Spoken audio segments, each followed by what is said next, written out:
talking about the war in Israel and Palestine. I don't trust you. I'm going to stop currently right now. As a matter of fact, if we are live, I feel like I want to fix this live. Are we live already? We're live, yeah. Okay, well, I won't fix this then. Welcome everyone to G&T, the only show on the internet that you're the only one watching. I wasn't talking about Israel and Palestine. That's, to be honest, I have 4 children. I don't want to even think about all the terrible things that are going on with that situation. Prayers, and that's it. that's and that is the only controversial thing we're going to talk about the entire time. That's it. That's it. Nothing else. How was your week, bro? From that, it was, thank you for asking. It was good. It was long though. Son's birthday was on Monday, so he turned 5. So that was a big day for him. So I don't know. I think I've told you already. My son's neurodivergent. He's autistic. The spectrum is very wide, so that's really probably not really a good example of anything, or good explanation of everything. But no, he what was big for me is that he actually acknowledged that it was his birthday, because we weren't sure. Oh, awesome. He actually really is he nonverbal? Oh, he's verbal, but he's not. He doesn't. So, for instance, like my 3-year-old probably talks a little bit more coherently than he does at times. Okay, right? So, well, trust me, it's a massive spectrum. I didn't know, because the way you said acknowledged, I was like, oh shit. No, I got you. Okay, cool. For me, that was a big deal. So, like when we had the cake and everything like that, and he was, we were like singing happy birthday. Like he actually he actually like sat on my lap, waited until we were all done singing the happy birthday song. And he got a little shy. And I was like, so that we're singing this for you. That's good. And then as soon as everybody was done, he was like, okay, hop off the lap, and then went to go blow out the candles. I was like, my guy. All right. Hell yeah. I appreciate it. So, hell yeah. No, one of the things that I think we appreciate is the fact that, I don't want to say, it sounds weird for me to say we caught it early, but no, we recognized what was going on earlier, when he was like 2 years old, and we were like, oh, he's not. We recognized it when he was 1, and we were like, he's not saying certain things, and then 1.5, we were like, he should be, but we were able to kind of catch it a little bit early, get him into catch it's right, something that was a program that is able to assist him and help him, to kind of progress. And he's like this past like 1.5 years, like it's been insane. Like he's actually now saying full sentences and things like that. So for me, I'm very happy, and the fact that he's 5 was just more like, I'm getting old, but also, damn, I just brought you home like yesterday, it feels like. So now, also, like, I love it when I love it, like, because the only time you can ever just say my son is him, because everything else is the name of your daughters. Yeah. Which one of it's like the 17 daughters and the 1 son. They say the days are long and the years are short. That's fair, 4P. The days are long and the years are short. That's true. Yeah, that's true. It's definitely true. But yeah, I'm happy, man. Tomorrow we're bringing him to the zoo, so that's gonna be a fun experience for him. He loves animals, but his favorite though are any animals that are aquatic. Yeah. Does he like otters, which are aquatic mammals? He loves anything that goes into the water or is adjacent to water. Oh yeah, that is him. Oh yeah, that is him. His favorite though is penguins. Penguins are his favorite. Well, that makes sense. That's everyone's favorite. They're penguins. They have a tuxedo. Penguins. I mean, that's what I'm saying. Like, listen, they're ready to go. So, but you, man, how was your week? I don't remember. It was weeks ago. Sounds right. every day I wake up is a blessing. Like, you know what I mean? Like, that's true. I live a particularly untethered life. So like, I go to bed when my body's like, if you don't, we'll die. And I wake up when it's time to wake up, whatever that time is. I don't decide. My alarm definitely hasn't decided in years. It's just, it's time to wake up. Now I got to go do my stuff. So that's fair. But, it's overall been like a slow week. You know what I mean? Like it just, nothing. Honestly, the most exciting part of my week is like, I have a Dropout subscription. Dropout's like College Humor's new thing, if you're unfamiliar with it. The most exciting part was that like they dropped a new episode of 2 of the shows they have that I watched, Smarty Pants and Game Changer, and I was like, ooh. Ooh, that like I know I've done things every single day this week. I could not tell you what happened on which day. And do you think that you did? I will tell you on Wednesday and Thursday I watched Dropout shows though. Like you know what I mean? Like I'll tell you that's what it did. How many shows in total? They have a bunch of shows. Okay. But the ones that like it's like $5.99 a month. So like and that's if you pay per month. If you pay like for the year, it's like $45 or something. Yeah. So it's like dirt cheap. It's literally the best subscription you could have. And it's all just comedy stuff. If you like D&D stuff, they have Dimension 20, which is a very high production value Dungeons and Dragons with just wild comedians. It's all comedians, right? Comedians. And like that's weird because like they all are Comedy Central app, yeah. Basically. Yeah, it's and like but not like stand up, right? Like they're all like improv comedians, which is already like a hard sell. If you're like, hey Tony, do you want to go to the improv show? I'd be like, no, under no circumstances do I want to watch people and then take a ball and eat it. And I just don't have the patience for that in my life. But like if you're like, hey, you want these funny improv comedians playing a game show where the rules change every game and they have no idea what's going on? Yes, I do. And more importantly, it's fucking edited. So I'm not sitting here watching the guys flounder through a bit just because they're committing to it. Like if a bit doesn't work, they just cut it. I'm like, oh, wonderful. Great. Like being the best at improv is like having the best seat on. I'm not going to say what I was about to say. It was bad.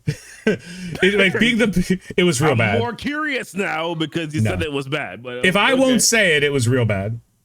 Hold on. Give me a sec. Let me just drink some wine. So we're not bothering with the glass today. We're just going directly to the bottle. Okay. All right. I respect it. So my glass is dirty. It's right here. There's a thing in it. Hasn't quite made it to the good old dish, the good old sink this week. No, there was actually so I got fried chicken. Did you actually yesterday drop a piece of it inside of the glass? No, the bag, I put it over it yesterday. Got it. Like the bag from I just because it was an empty bag. I was like, I'm just gonna leave it right over here on the side of my desk, and I just fucking forgot about it. And now I'm like, I'm not gonna get up to wash this cup. I'll just drink from the bottle. That's fine. And I also have my 9-gallon jug of soda, so we're good. That's fair. I mean, well, and there's nothing going on in Marvel, and there's nothing going on in glasses are for those who don't want to admit to themselves that they're going to drink a whole bottle. Well, first and foremost, I paid a lot of money for this glass, so therefore I'm going to drink out of it. Okay, yeah. That's where I'm at. I'll drink spirits out of a glass. Wine, especially like this is Boggle. I don't know if you're familiar. Boggle is just it's just a California, and it's a Merlot, which I hate. So this is more like I'm doing it a favor by drinking it. You know what I mean? Yeah. Like I'm not going to show it respect. But if it's a spirit, if I got bourbon for humanity for drinking Merlot, I've had this bottle. So true story. I actually had to just I had to make room because I had a couple of bottles. I've received a couple of bottles, and I have a rack on the side of my kitchen of all my wine bottles, and I was like, well, I don't have room anymore, and the rule is I'm not going to get another wine rack, so I'm just going to drink a bottle. Wow. Okay. And then I was looking around, and I saw this bottle of Boggle Merlot, and I was like, I don't know how you made it onto the wine rack, but I'm drinking you. Like I don't know. I must have just been like, just put it in, clear some room. So yeah, no. You might need something sweet to counteract the bitterness that you're going to experience from that Merlot. No, same thing with if I'm drinking any white wine, it's always barefoot, whatever. Okay, all white wine tastes the same to me. It's all except Pinot Grigio. That just tastes like anger. That just tastes like disappointment. Well, Moscato is far. Moscato's just Sprite. Moscato's Sprite.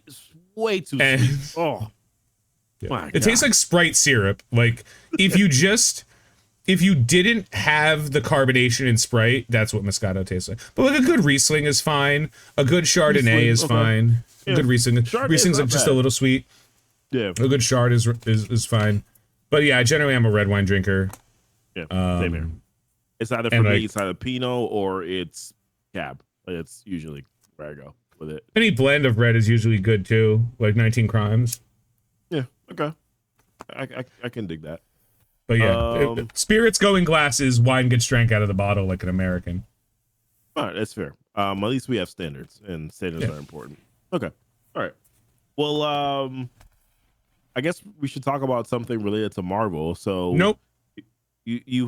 I mean, we might as well. Let's just dive into it. We're gonna segue back into whatever the hell we talk about, anyways. So, what do you have up on this thing here? Deadpool, Wolverine. Okay. So Sean Levy, the director of Deadpool and Wolverine, and I think he directed Deadpool 2. I don't think he did 1. I forgot who did 1. Sean Levy right now seems to be in talks to direct the next Avengers movie. Mm-hmm. And well, let's be clear. We don't know what the next Avengers movie is because we don't know if we're getting Avengers Endgame or Avengers 1/2. Avengers 1 and 2 were movies with 5 actors, 6 actors.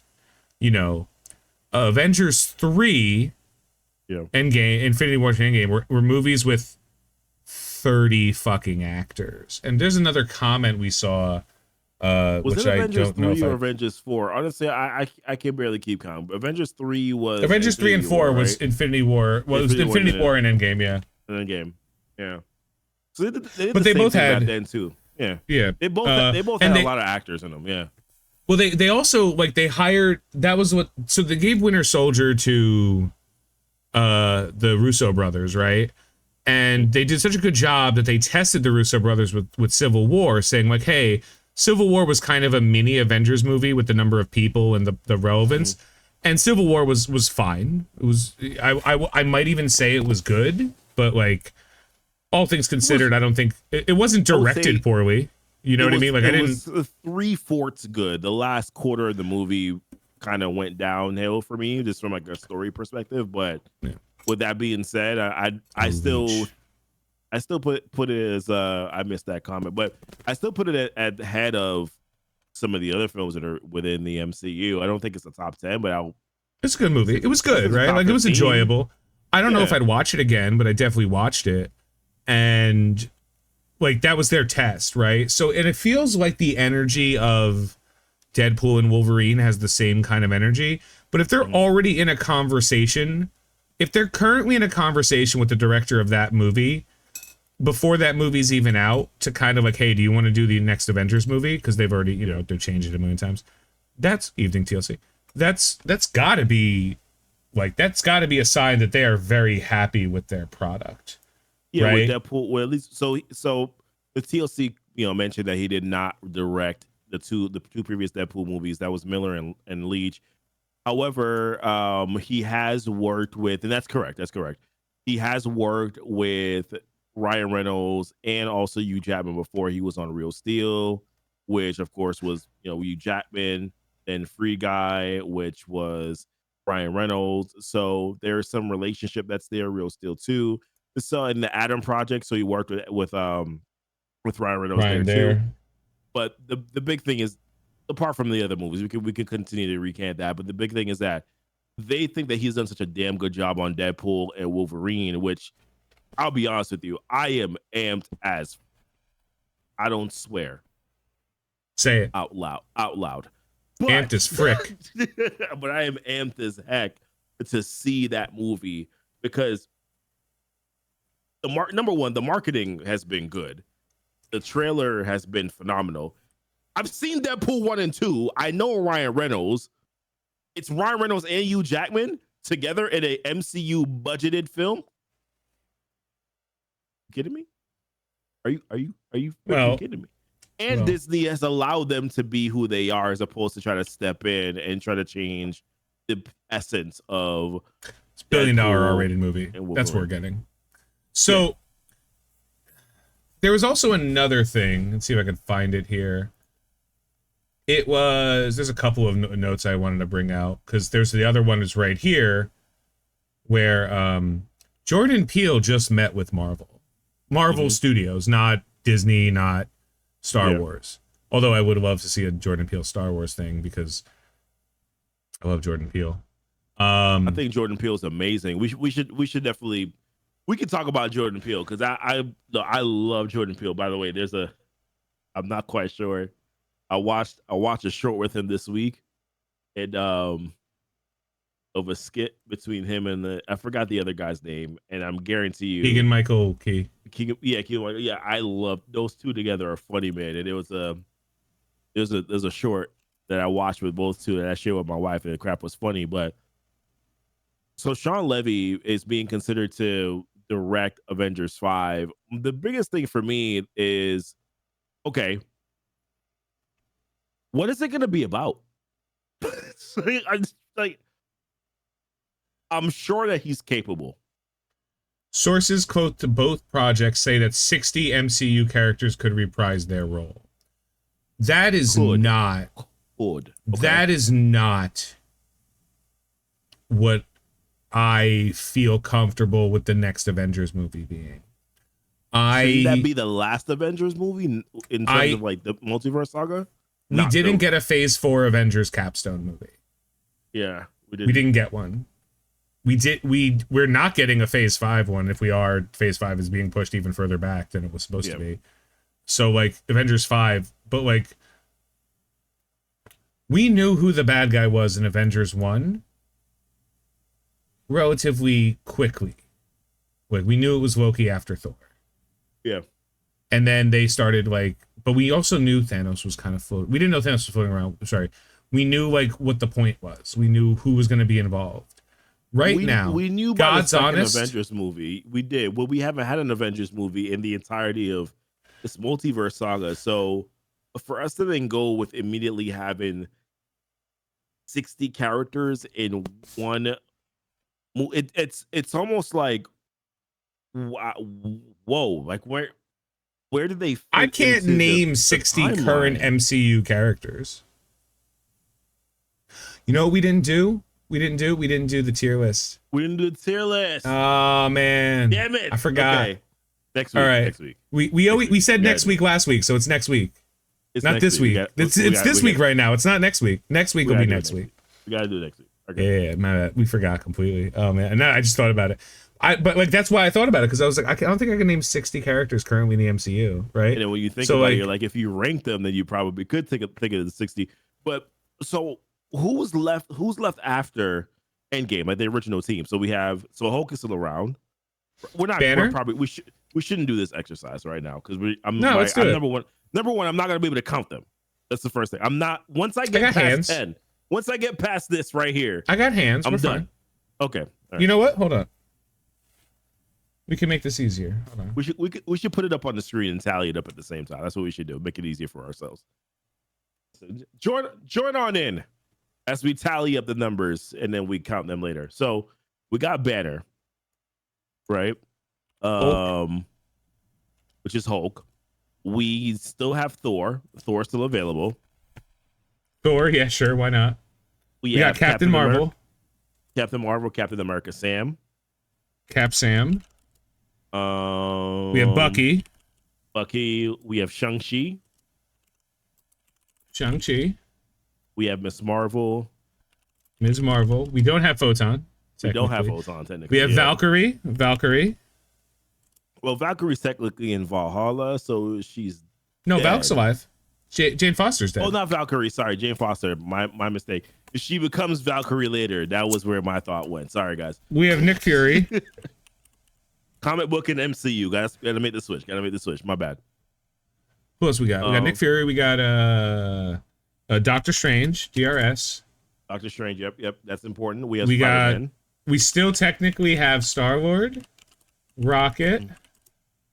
Drax is still in the MCU, even though he's not. He is. He's not. Yeah. He hasn't died. We have Adam Warlock. Oh God, we're gonna hit 60. It's gonna be a real dirty 60. Watch, yeah. It's gonna be a real dirty 60, man. Well, can you blow that up to make it bigger because it looks really tiny on the screen? Let's find out. I have terrible eyes. Also, that also adds to the effect of the situation.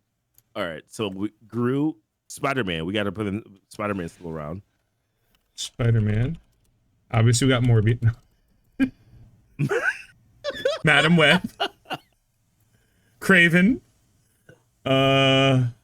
Other than Spider-Man, we're not including anyone from the Sony universe right now. How many Eternals are there now? Later. How many Eternals are there now? There's 6. Are there 3 left? I don't remember. I really don't remember. What's his name flew into the fucking sun? Cersei got yeeted. Was it Pixie? Cersei? Who else was it? Was it Cersei or was it somebody else that got? Ajax got killed. Cersei got stolen. Yeah. Cersei got stolen. So like it was just like 4 random Eternals. 4 random Eternals. Just Fastos. That's good. That's good. Fastos, the guy Druig, Makari's still around, isn't the she? Defenders. Technically not yet. Like maybe. All right, fuck it. We'll say the Defenders. They said they were also canon, so I mean. Yeah. Also, like Ant-Man, Wasp. No. To be very old specific, Ant-Man. He said Ant Boy, but old Ant Wasp. Old Wasp. All right, we're getting there. We got so Harley Keener, that kid from the fucking Infinity War end. Cassie Lang is still around. We gotta add her. She Cassie Lang. We have both Hawkeyes. Hawkeye. Yep. With Hawkeye. And without penis. That's a very key distinction. Thank you. We weren't able to see that. Thank you. I really do appreciate you expanding that. I got you. No, I had to. Well, because the penis. There. Wong. We got Wongers, Wong. and then of course, Madison. With two Madison. Right? We got She-Hulk. We got She-Hulk. We got the She-Hulk soy boy. I don't remember his name. Puck. What's his name? Puck? Pete? By the way, I love this exercise right now. This is amazing. The She-Hulk soy boy. We got we have Vision. We have White Vision. We have Korg. We have Korg. He hasn't died yet. Is Meek still alive? Let's go with Meek. Meek's probably still alive. We got. Oh man. Who are we forgetting here? I feel like this. Nick Fury's still around. I wrote him. Oh yeah. Okay. All right. We got Sif. Somehow she's still around. I was gonna say Maria. We got Clea now. We got Clea now. Yeah, okay. Yeah. We got the Fantastic Four because they're definitely gonna be around. Yeah, they're gonna be around by then. How many we got? Hold on, let me do a quick tally. Hey, we have Deadpool and Wolverine. We have Deadpool and Wolverine. They're gonna be around. All the Thunderbolts. Who's that? Like 6 characters?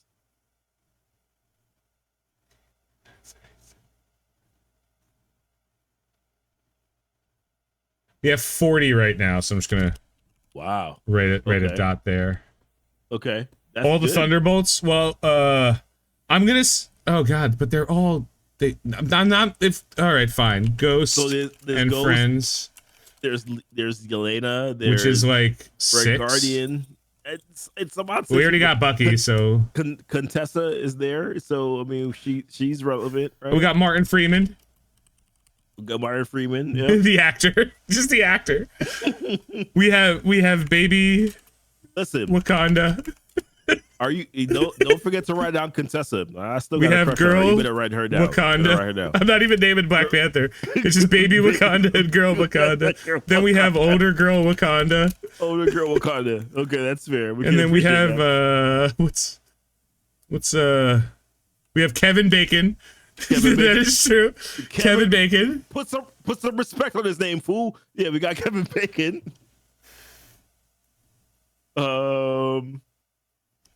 We got Deadpool. I didn't get him before. We have random Wolverine. Scrolls. We don't know that all of Deadpool's universe was brought into the MCU. We only know that Deadpool was. Deadpool. Yeah, we don't know, but and we think Wolverine, which is probably fine. Right. Crap. Where else are we missing it? We have 53 right now. Oh, Baby Hulk. Red Hulk. Yeah. Baby Hulk. Right. Red Hulk. And Red Hulk. We did put out Captain America Sam already, right? I think we did. Agatha. Somehow. Yeah, we got Cap Sam. With 45. Scarlet Witch is still alive, right? 55. Or do you believe that she's we need 5 more. We need 5 more. Is Scarlet Witch still alive? X-23. They actually said she's not in the movie. Yeah, they actually just said she's not in the movie. Did we write down Scarlet Witch? Or do we believe that she's dead? Let's put her down. We do know about what's her son's name again? The one that we know is going to be Agatha. I'm not counting. Venom's not in the MCU. Neither is Cassandra Nova. We don't. Anyone in Deadpool is not inherently in the MCU. They're in the multiverse. Kang from Westfield. Kang. But yeah, but like we're talking about like heroes, right? Like Avengers characters, not like if we could talk about villains, they could just be like somewhere Red Skull's still floating around in space, man.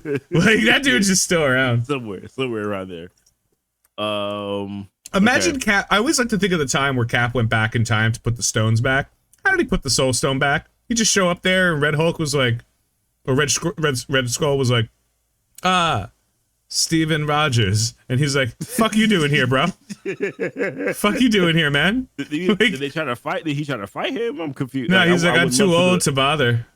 I would love to know. How many of the Sonyverse did you put it? 0. Although Madam Web got honorable mention. Billy got to be on this list. Her Scarlet Witch's son. We're getting real deep, man. We're going real deep. He's gonna be an Agatha. He's gonna be an Agatha. We gotta count him. He's gonna be Wiccan at that point, I believe. Sure, why not? Red Skull is the guardian of that. We need 3 more. Can we come up with 3 more heroes? I think are we tapped? Namor still around? Do we count Namor? Is he a hero? He's allied with the Wakandans. Does that count? He is definitively not allied with the Wakandans. They ripped his fucking he is. He gave up. I cannot wait for baby girl and older girl Wakanda just 5 next summer. Oh, I'm sorry. I missed somebody. Mom Wakanda. No, Mom Wakanda's dead. Nakia. Show play. Oh, okay, just for the replay value, it is T'Challa Jr., Nakia, Shuri, and Okoye. I want everyone to be aware that I do know their names, but calling them Baby Wakanda is way funnier. Did we add Zemo? Did we add Zemo onto this list? Did we count Zemo? We're gonna now. Hold on.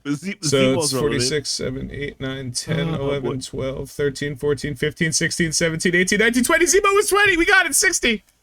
We got it. 40 and 20 is 60. So there's 60 characters right here. We did it, guys. We did it. We got there. This is it. This is the 60 characters in a movie that has no plot, no premise, and no fucking villain. We have no idea what's going on. We didn't even add Aquafina's character. The villain of this is Runtime. Also, you notice there's no convoluted love story in any of this series. Yeah, like this entire run, there's no forced love story between any character and any other character. Hey, what are you talking about? I missed the Gamora and Star-Lord love story. Don't say that. Well, there was also the forced love story of Hulk and Black Widow. And Black Widow, yeah. Where we were sitting there and Black Widow's like, "Hey, I would have showered with you." And he was just like, "Oh." And then she called herself a monster for not being able to have kids in the most tone-deaf sentence I've ever heard in my fucking life. Well, she technically, for what it's worth, she called herself a monster for removing her ability by choice to be a better assassin. Which, like, I get for her perspective, that was a kind of shitty thing. But it didn't come off that way when you said it. In my head, I was just like, but they forced you to do it. So how does that make you the monster? Wouldn't that necessarily make them every monster? single? I'm a little confused. Oh, hold on. There's more. We can go more. We got Sharon Carter. I'm thinking now. She's now the power broker in wherever that place is. I forgot its name. Montenegro. If you count Namor, you can count. Maria Hill is very dead. Maria Hill is very dead. Yeah, Maria Hill is super dead. She's but we have Gaia, aka the strongest the strongest being in reality. Oh my gosh. No, don't at me. Madripoor. Madripoor, thank you. We may have Patch Logan available. We may, to be fair, we may have Patch Logan was spotted, right? All right. So okay. Here's the list. Let me go back a little bit, right? Let me take out She-Hulk Soy Boy from this. Because that was the only one that I feel like, and Harley Keener, that was kind of a meme. Yeah, 100%. But everyone else here is like a reasonable fucking guess, including Baby Wakanda. And Kevin Bacon. Like, Kevin Bacon's as legit a guess as anything else. But now we're gonna go with Harley Keener, She-Hulk, Cucks. The Cucks from She-Hulk. Moon Knight. He's definitely not making it. And then Hippo Moon Knight. Hippo Moon Knight.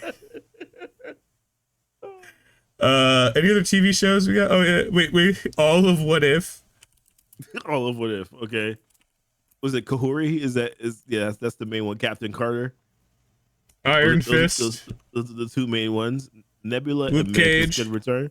I think we accounted for them, didn't we? Nebula, Mantis. I mean, these are characters. These are the characters that are like, they could show up and we'd be like, yeah, all right, fuck it. The leader. This doesn't have to be good guys, just anyone. If you Red bring Skull, back them, I guess you can bring back them too. again. Oh my god. Crossbones again.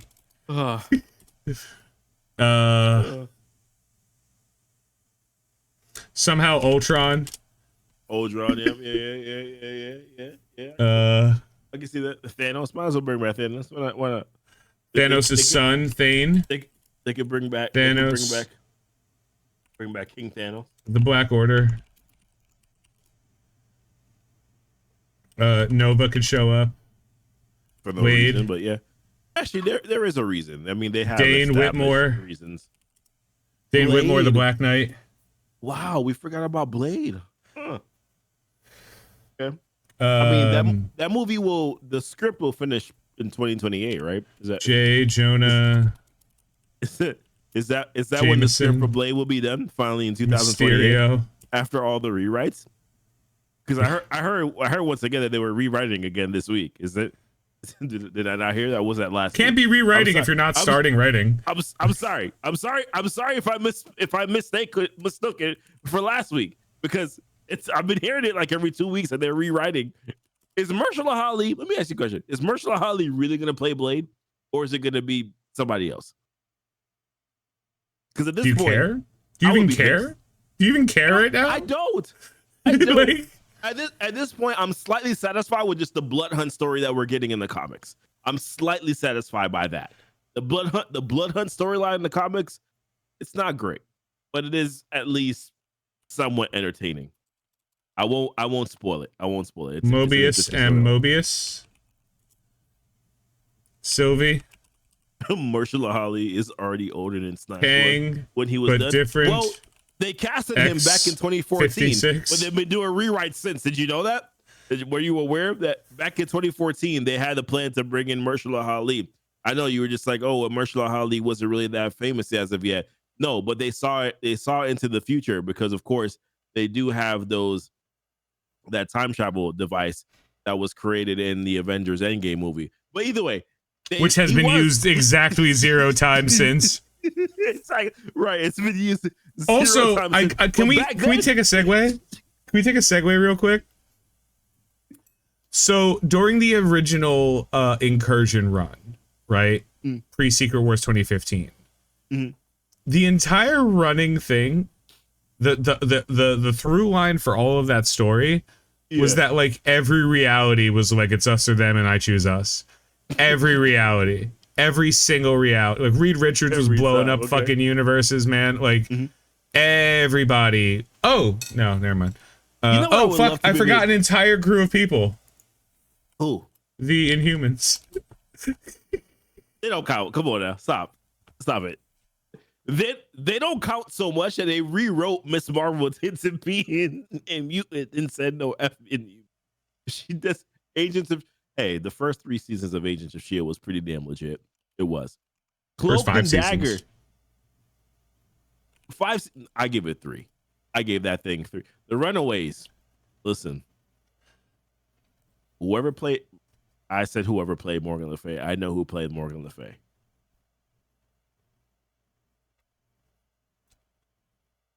I'm aware of her. Do you want me to say her name? That was Elizabeth Hurley. Okay. Are you leading me in to say her name? No, okay, no, I got you, man. I got you. I know who she is. I first fell in love with her, believe it or not, in Austin Powers. Of all movies. Dude, that Black Bolt actor has the dopest name. It's like Anson Mount. Oh, that is Anson Mount. Yeah. He has the dopest name in the history of time. Anson Mount. His name is Anson Mount? Okay. Yeah. All right. Listen. That sounds legit. But no, listen. The only reason why I watched Runaways was for her. And then what were we playing? Marvel Strike Force, and then we got Nico, and I was like, huh. You chose her Nico as a character? Okay. I mean, she's the correct character. Oh, she's great. She's the second hottest character on that entire series. And now I'm required to show you who the hottest character in that series was. And it was a 2-way tie between Spike from Buffy. I don't remember him. I really don't. And Julian McMahon. All right, Julian McMahon. Say less. Say less. He played Angel, right? He was Spike in Buffy and Angel, yeah.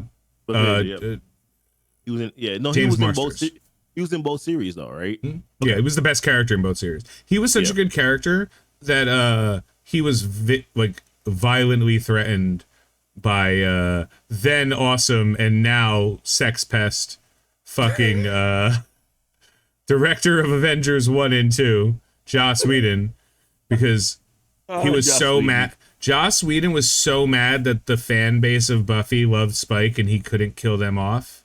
Oh boy. That he threatened him because of the fans, because the actor was a good actor. Well, and he's like, no, he's a bad guy. Well, that's happened before. Like, fans have definitely pushed things. I mean, rest in peace to the creator of Dragon Ball Z, right? That's the whole reason why he kept on bringing back Goku, is because of the fans. I mean, he kept bringing back Goku because there was money to be made. Well, that's a part of it, right? That's definitely a part of it. But he originally wanted to go in the direction of Gohan takes on the story, but because the fans entirety of the Buu saga, bring back Goku or we freaking revolt. So the entirety of the Buu saga was his idea, but like he didn't want to. They changed it. They're like, you have to do it. Yeah. And now like Super's back, and Super's a great run. The other problem I have with him is like I'm not he's doing the exact opposite. He doesn't like Vegeta. He made Vegeta as a character, as a foil to Goku, and Vegeta's fan base, me and every other sane person on the planet, is just like, no, he's the main character of the fucking story. He's the only character that has growth. He's the only character in all of Dragon Ball Z that has growth. Okay. No other character grows. Krillin doesn't grow. He gains hair and then fucks 18. Right? Goku never grows. He gains more power. He just never grows up. Gohan, his growth is just power. Gohan doesn't grow. He gets older. But like he still hates fighting and then still understands that the world is based on fighting and still chooses to not. So he's still a pacifist at heart. Yeah. Bulma's still a cunt. Love her to death. Chi-Chi's still an absolute nightmare. But like Vegeta's the only character who's like super villain evil, turned around, now understands the right way to live, the honor of a person, not just a Saiyan, like not the lies he was fed. And like even if you're reading the manga, like he didn't get Ultra Instinct, he got Ultra Ego, because Goku learned to let go, stop enjoying the fight, and let the fight happen, and Vegeta learned to let go of his like arrogance and just enjoy the fight. And they two sides of the same spectrum. And like Vegeta's like literally like, the more you hit me, the more I'm going to fuck you up. Okay. Like, so go ahead. Are you talking directly from like the show? Because I have not the official Dragon Ball Super manga has gone. Manga. Okay. Yeah, so the show is done. The show ended after like the Tournament of Power. But which I heard, so and you can correct me if I'm wrong, but I stopped watching after Majin Buu. Like I was done. Like I have zero desire to watch anything else after that. And then everybody said, well, don't watch anything else after that unless you watch World Tournament. Like they just watch that and you're good. So after Buu was GT, and GT was unwatchable schlock that had a really cool idea but was ruined by being stupid. And then Super came out after they did a Dragon Ball OV, a Dragon Ball movie. They did Battle of the Gods. And Battle of the Gods was so popular and so well received that like, you know, he dusted it off. Toriyama dusted it off and went, I actually do have a story right now for this. So they brought back Super. He started telling the story that he had. They've gone, I think, like 3 or 4 seasons or arcs further than where they ended in the anime. But the anime recouped that, then gave us a new Brawly, like a canon Brawly. Okay. Because all the OVAs were non-canon. Cooler doesn't exist in the world. And then they gave us Return of Frieza. So Frieza's back now. Because Frieza's back. Frieza was resurrected to help out. Goku's like, we should get Frieza in this. So Goku was the one that said we should get Frieza back. There's a lot of stuff going on. So Frieza was resurrected by some bullshit. Lost right now, and then Frieza was like super mad that Goku beat him, so he trained for 3 months. Okay. Because he never trained before, because he never had to train before. Yeah. So he literally trained for 3 months and then came back, got a brand new fucking golden form, and just kicked the shit out of everybody. Including Goku? And then, yeah, I'll kick the shit out of everybody. And then they had to use time travel bullshit to beat him. And then Goku wished made a wish. Not a wish, but like the same thing that happened to him in the Buu Saga, that he comes back for 24 hours to help in a tournament. And the tournament was among, like, God, literal God, hosted a tournament because he thought martial arts was cool.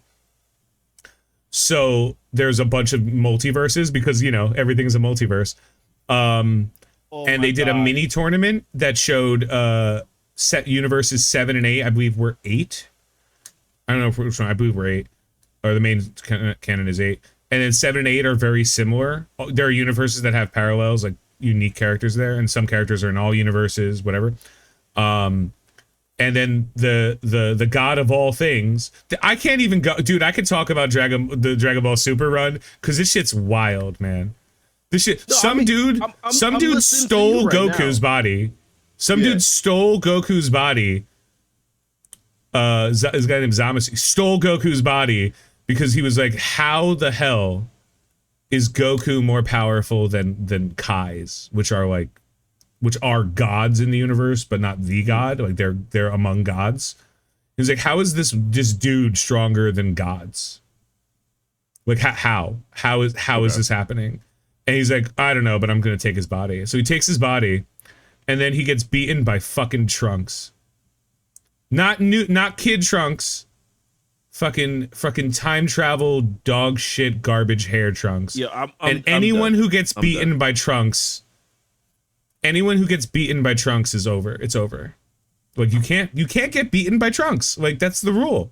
If Trunks beats you, you never needed to make it. If your favorite character is future Trunks, And I'm not gonna lie to you, Future Trunks look kind of fresh. I'm like, Future Trunks that big with that sword.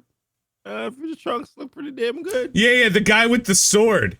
That's what I love about Dragon Ball Z. The weapons they use. It's my favorite part. Pretty damn cool. It was a sword. But Vegeta's shooting laser beams into space, and this dude showed up with metal attached to wood. Fuck this. Yeah. No, so basically what you told me is don't watch any of it. If I'm gonna You don't have to watch any of it. It's wild. It's wild. Honestly, Super's fine. Super's fun, but like it's not like don't watch it like sitting forward. Like just chill. I got enough Marvel stories that I need to read right now. I'm finally turning around to some of this Blood Hunt stuff that's going on in the comics right now. How'd that going? It's not great. So personally for me, I know some people like it, right? I thought I've only read the first issue of Blood Hunt, like the main storyline of it. And then I read the Wolverine one. Video coming out probably tomorrow. It's already done. It's already edited and everything like that. I just have to on Keeping It Comic and post it. Yes, on Keeping It Comic. So follow us there if you're not following us there yet. But it's an interesting storyline. I'm far more interested though, and I haven't made any content about it yet. But I'm far more interested in what's going on with the Ultimates because that's interesting. Keep in mind, interesting 2015, Secret Wars 2015 only happened so that the Ultimates universe could combine with ours. Because they were tired of telling that story. And now, like, enough time has passed, they're like, we could go back to the Ultimates. And they're like, no, they were a different... Remember when that didn't do it? They're like, shut up, fuck you. Okay, you're right, comics, I was wrong. The only thing I will say is this, though, is that I am reminded every time I read a Jonathan Hickman comic. The man is brilliant. He's brilliant. However, his stories are convoluted AF. They are. I'm not lying about it. They are convoluted. They're convoluted. This story, there's a little bit. Watch your mouth. There's a little bit. Sometimes there's a little bit too much depth to the story. And while I want my comics back the way they used to be. Rogue had titties. I mean, to be fair, I mean, that's what we desire. But that's what the fans want. His comics are very convoluted. He tells really good stories. It's just that you have to really wait until issue number 3 or 4 before it to kind of make sense in regards to what he's doing. But he does tell really good stories. I've still yet to read Fall of X, and I know that the Krakoa age just ended. I'm gonna get around to that at some point in time, which is probably gonna be like in between, in the interim of probably us. You know, I'm doing a bunch of Deadpool and Wolverine reads right now. You know, right now there's like Deadpool and Wolverine WW3 that's going on. There is also you know, like I said, the Blood Hunt for Wolverine going on right now too. So I'm really kind of sinking my teeth into those. But once Deadpool is done, I'll probably start circling back around to some of that Ultimate stuff. Although there's not really much to cover on. There's not really much to cover on Agatha, so I'm probably not going to do that. I'll probably start doing some Daredevil comics. That's going to be interesting to go through because I haven't read Daredevil comics in a while. I immediately got distracted. Just want to let you know the title of this picture is Rogue's Mutant Genes. Is it? I thought it was something else. Here's a whole bunch of Rogue boob pictures. Just a website with a whole bunch of Rogue boob pictures. I mean, it's okay. Yep. When was this written? This looks more like 80s. No, this is like 90s graphics.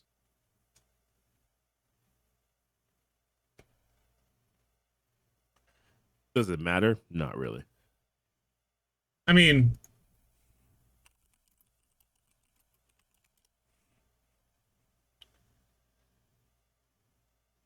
look how they massacred my girl.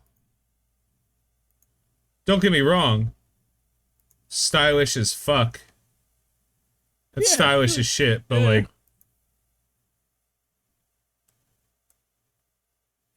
She looked okay. I read one with like her and Gambit where they finally like got married and all that. And I was like, Okay. This is my favorite. This is my favorite picture from the Hellfire Gala 2022. See if it comes up.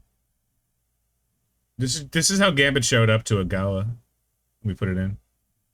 As soon as it loads. Oh, it's just never gonna load. This website's great.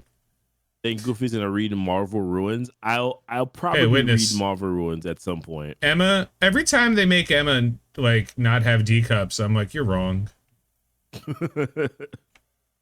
You're wrong. Where's Gambit? Is that Captain America? Yeah, Captain America also had a dope ass costume. That looks pretty good. Yeah. Fucking red pinstripes on a blue shirt. I want to see Captain America fight in that. Like, that's what I want to see Captain America fight.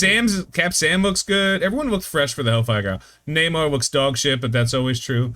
Rogue, I mean, you know I gotta give it ups to the furry jacket. You know I always give it ups to the furry jacket. I mean, I know you're team furry jacket, but wouldn't it be more appropriate for Emma though? But all right, I'm gonna leave it alone. But right. Okay, so the other side of this, we have She-Hulk dressed like my perfect woman. Just so ready to kill me. Cyclops not even fucking around. Yeah. Gambit showed up. That's what looks like freaking Star Wars, bro. This is how he showed up to a gala. He showed up like a Frenchman. This dude was like a Frenchman F-boy. That's what he looks like. A shirts. Frenchman F-boy. This dude read black tie and was like, nah. And if you show up, if I went to the Met, if I was ever invited to the Met Gala, I would show up like this. I don't care what it takes. I don't care what surgeries I have to have. I don't care how much my diet. I don't care what I have to do. I would show up fucking shirtless, my hairy ass chest, just in chaps and a duster, man. Like this is though. This dude showed up like he's also ready to fight. This is Magic's outfit. Okay. Scarlet Witch is just wearing a nice outfit, but her hair is Dreams. Yeah. And if you ask how she did that, stop. Dr. Doom had Doom didn't even pretend. Doom? Yeah. Doom didn't even pretend. Doom's not a villain anymore. He's not. He's also not a hero anymore. He was a hero for a while. He's not a hero anymore. So Doom is just a dude. He's just he just kind of hangs out. He does Doom shit. Everyone's kind of like, it's fine. Like once Doom, everybody kind of remembers the time Doom took over all of reality, and they also remember the time that he kidnapped every criminal in the world. So they're like, oh, we literally have nothing to fight this man. Like when the mutants formed Krakoa, Doom was the one guy who was like, they were persecuted. They solved the problem their own way. I see nothing wrong with this. Like everything's great. Like Doom's got a weird justice sense, man, because of how he grew up. But this outfit is dope. Like if that's my cosplay of Doom, this is like I have a regular cosplay of Doom, regular one, cloak, everything, the armor. This one, I don't think I could afford to do on the cheap. Like my regular cosplay cost me like $450. This one, I would have to. This is a 3K costume. You know what I mean? Like how? First of all, how do I get a furry cloak? Cloak, the entire thing, not just the headpiece, the entire. Oh my gosh, the gold. Oh no, you're not doing. Okay, all right. X-23 just doing her best. We all made choices. X-23 literally didn't have anything, so she walked into Jubilee's closet, and this is what fell on her. Anyway, Hellfire Gala is always my favorite. Also, this guy's name is Cinch. Interesting. Is that Cyclops with Emma? Is that who that is? Yep. Okay. Yep. So she has D cups there. For what it's worth. I'm proud of the world. Anyway. They just don't get Rogue. Maybe they should stop doing Hellfire Galas though. In general. They can't do they're not doing them anymore. I was gonna say Krakoa's dead. Okay, good. Right, well, I haven't read the recent comics, so I know it's an end of an era, but I haven't read the end of that said era as of yet. Sinister also had a wild costume. I don't remember what Sinister's was. Who this? That's a better rogue. Yeah. And every Jean Grey costume looks like she's on her first prom. Every time she's just like green prom dress, go. Hate Jean Grey. Anyway. I don't think anybody in general is like a huge fan of Jean Grey, to be fair. So no, she got a lot of fans that are like super Jean Grey all the time. Well, like Phoenix was so badass for such a long period of time that like most people just kind of equate that. Like nobody cares about Marvel Girl, right? Yeah. And like it's 0% of it is like nobody liked Phoenix in like the X-Men 97 Jean Grey, but like Phoenix is a dope ass character, so like you know she gets kind of the runoff from that. Anyway, in other news. The head executive producer for Loki just straight up left Marvel Studios. And I believe it was because he was kicked off of Avengers 5. Okay. I respect it in a sense, but also why was he kicked off of Avengers 5? Oh, because the writer for Loki and him were supposed to do Avengers 5, and that was really Kang related, and then they were like, and now they're, you know, doing whatever. The MCU's biggest multiverse challenge is solved by Scarlet Witch's revival and return in Wild Marvel theory. House of M? You can't adapt the House of M unless they're doing The Simpsons. No, more mutants. And like, could you imagine that's what they do? They try to change it. So instead of her saying no more mutants, it's like, no, comma, more mutants, and just mutants show up in the MCU. What a garbage story that would only impress, like, 13-year-olds. Like, so what I'm trying to figure out is, like, why are we going the route of trying to... First of all, House of M feels like a saga within itself. Am I wrong? Well, House of M... is so much. Like it's an entire world. Like up to that No More Mutants point, it was an entire world where all of the mutants got the best lives they could ever hope for, and all of the people who hate mutants got even better lives than they had, so they just didn't have to hate anything. She made a perfect world. No more mutants. Yeah. No more mutants. And Scarlet Witch wiping out sorcerers would totally change the MCU. Why? Mordo's already doing that. He's been doing that for a decade. Why? What? There's only like... First of all, why does she have to wipe out sorcerers when she bodied the sorcerers? Like, they're useless. There are... What are you talking about? There's like 7 sorcerers, and they all suck. It's Wong, Doctor Strange, Dead Guy 2, Dead Woman, Other Chick, Person on Fire, and the Minotaur. That's the sorcerers. Like, there are a huge number of sorcerers and magic users. Okay, let's count them. Doctor Strange. Doctor Strange and Wong. Yeah, I'm reading this right now. Screen rant. Who wrote this? Because I'm gonna be real mad in a second. Kai Young. All right, it's not Colton Ogburn, so I can be mad at you. All right, let's think of all the sorcerers in the MCU. Colton Ogburn already gets a lot of crap. We can't give Colton Ogburn. Well, he lives eternally in their TV. Also, we're a Screen Rant crew now. We don't watch New Rockstars anymore. We're done with them. They've done some really shady things to some really cool people. Yeah. We don't support them. Screen Rant, on the other hand, thumbs up. This is Screen Rant. This is not Screen Crush. My bad. Okay. Oh, my bad. Screen Rant's the one that does... it's my fault. Screen Rant's the one that does pitch meetings and are literally being carried exclusively by Ryan George. So that's fine. Screen Crush is who we support. Screen Rant's fine. Screen Crush is who we support now. Love you. This is not a bid for sponsorship. We just want you to know you are loved. LOVE. Yeah. We actually are too busy to work with you guys. Sorry. So huge number of sorcerers and magic users. All right, Agatha. You missed it. I flipped my hair. Sorry. Me too. So we have Doctor Strange, we have Agatha, Oh, okay. we Interesting have, choice. I guess we're counting as Guardians, even though it's just Freya and Loki, because that's the Aesir, not the the Vanir, not the Aesir. Moon Knight, whose dead, power so- isn't magic. His power okay. isn't magic.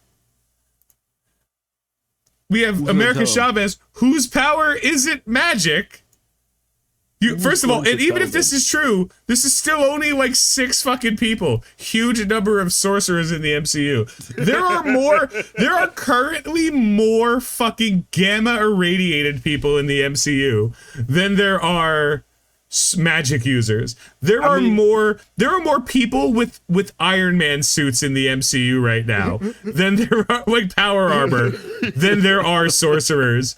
If she said no more technology, then I'd be like, oh shit, we're fucked. She would screw Kang too.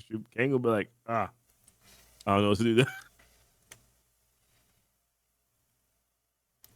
What a terrible story. Anyway, they should bring back Wanda.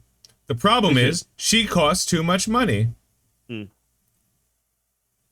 She did end Mom learning how magic. So sure. Yeah, at the end of Mom, she learned how to do magic because they already in Doctor Strange 1 established that, like, whatever ails you, magic it away. Yeah. Doctor Strange can't fix his hands, but now we can perform surgery without him. So, which is like, yeah.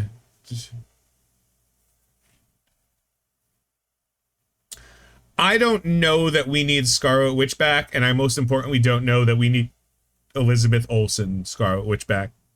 Please stop. Go ahead. I'm doing. No, I'm waiting for the spell to finish.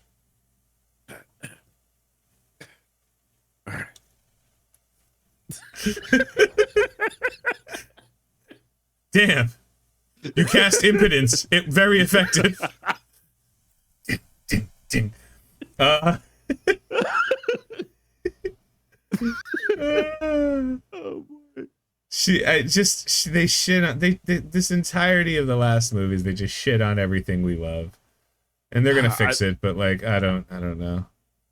By the way, I want to say this. I have complete confidence that this multiverse saga, by the way, is gonna end up being. The funniest part was all the drips that I saw that did not hit your mouth. That was the funniest part. Surprisingly, very little got on the drug rug. So I don't. That's impressive. Oh man. Wow. Oh, did you ever see Rock of Ages? Did you ever see Tom Cruise in Rock of Ages? He's just like, I don't believe I've ever seen that. You know. Oh, it's a real good movie. However, and now we take the cork, we push it into the bottle to remind myself that it's a dead bottle. Right, that is important. What I do appreciate, and what not even necessarily what I appreciate, but I think what is going to happen. I have complete confidence that they're probably going to turn this damn thing around, and by the end of the multiverse saga, it will end, and we'll say, okay, wasn't like Infinity War. Wasn't like how Endgame ended. However, it was still respectable. It was still good. But man, leading up to this point, it's been a rough go at it. It has been a rough go at it. To the point where I'm like, I'm kind of just waiting for it to end. I'm kind of looking forward to the X-Men, the Mutant Saga. I'm looking forward to the Mutant Saga because let's be real, the X-Men are more popular than the Avengers ever were. It's more fun. No. The X-Men were more popular among comic fans than anyone ever was. The Avengers were more popular than anything ever. There are no Batman movies that made $1 billion. So, okay, that's fine. Popular outside within comics, not even close. X-Men just have the best story. Because, again, we've talked about this a million times, they have so many characters that are unique and distinct, not just abilities, just as people, that dude, like, my favorite run of Gambit of all time is New Sun. Because we find out that Gambit went to Mr. Sinister and was like, I'm having trouble controlling my powers, dude. Can you... Because Gambit's origin is tied into Mr. Sinister. Originally, Mr. Sinister, he was a clone of the Summers guys. That's where his powers came from. They retconned that. It wasn't true. But, like, he had a relationship with Mr. Sinister. He was originally a Marauder.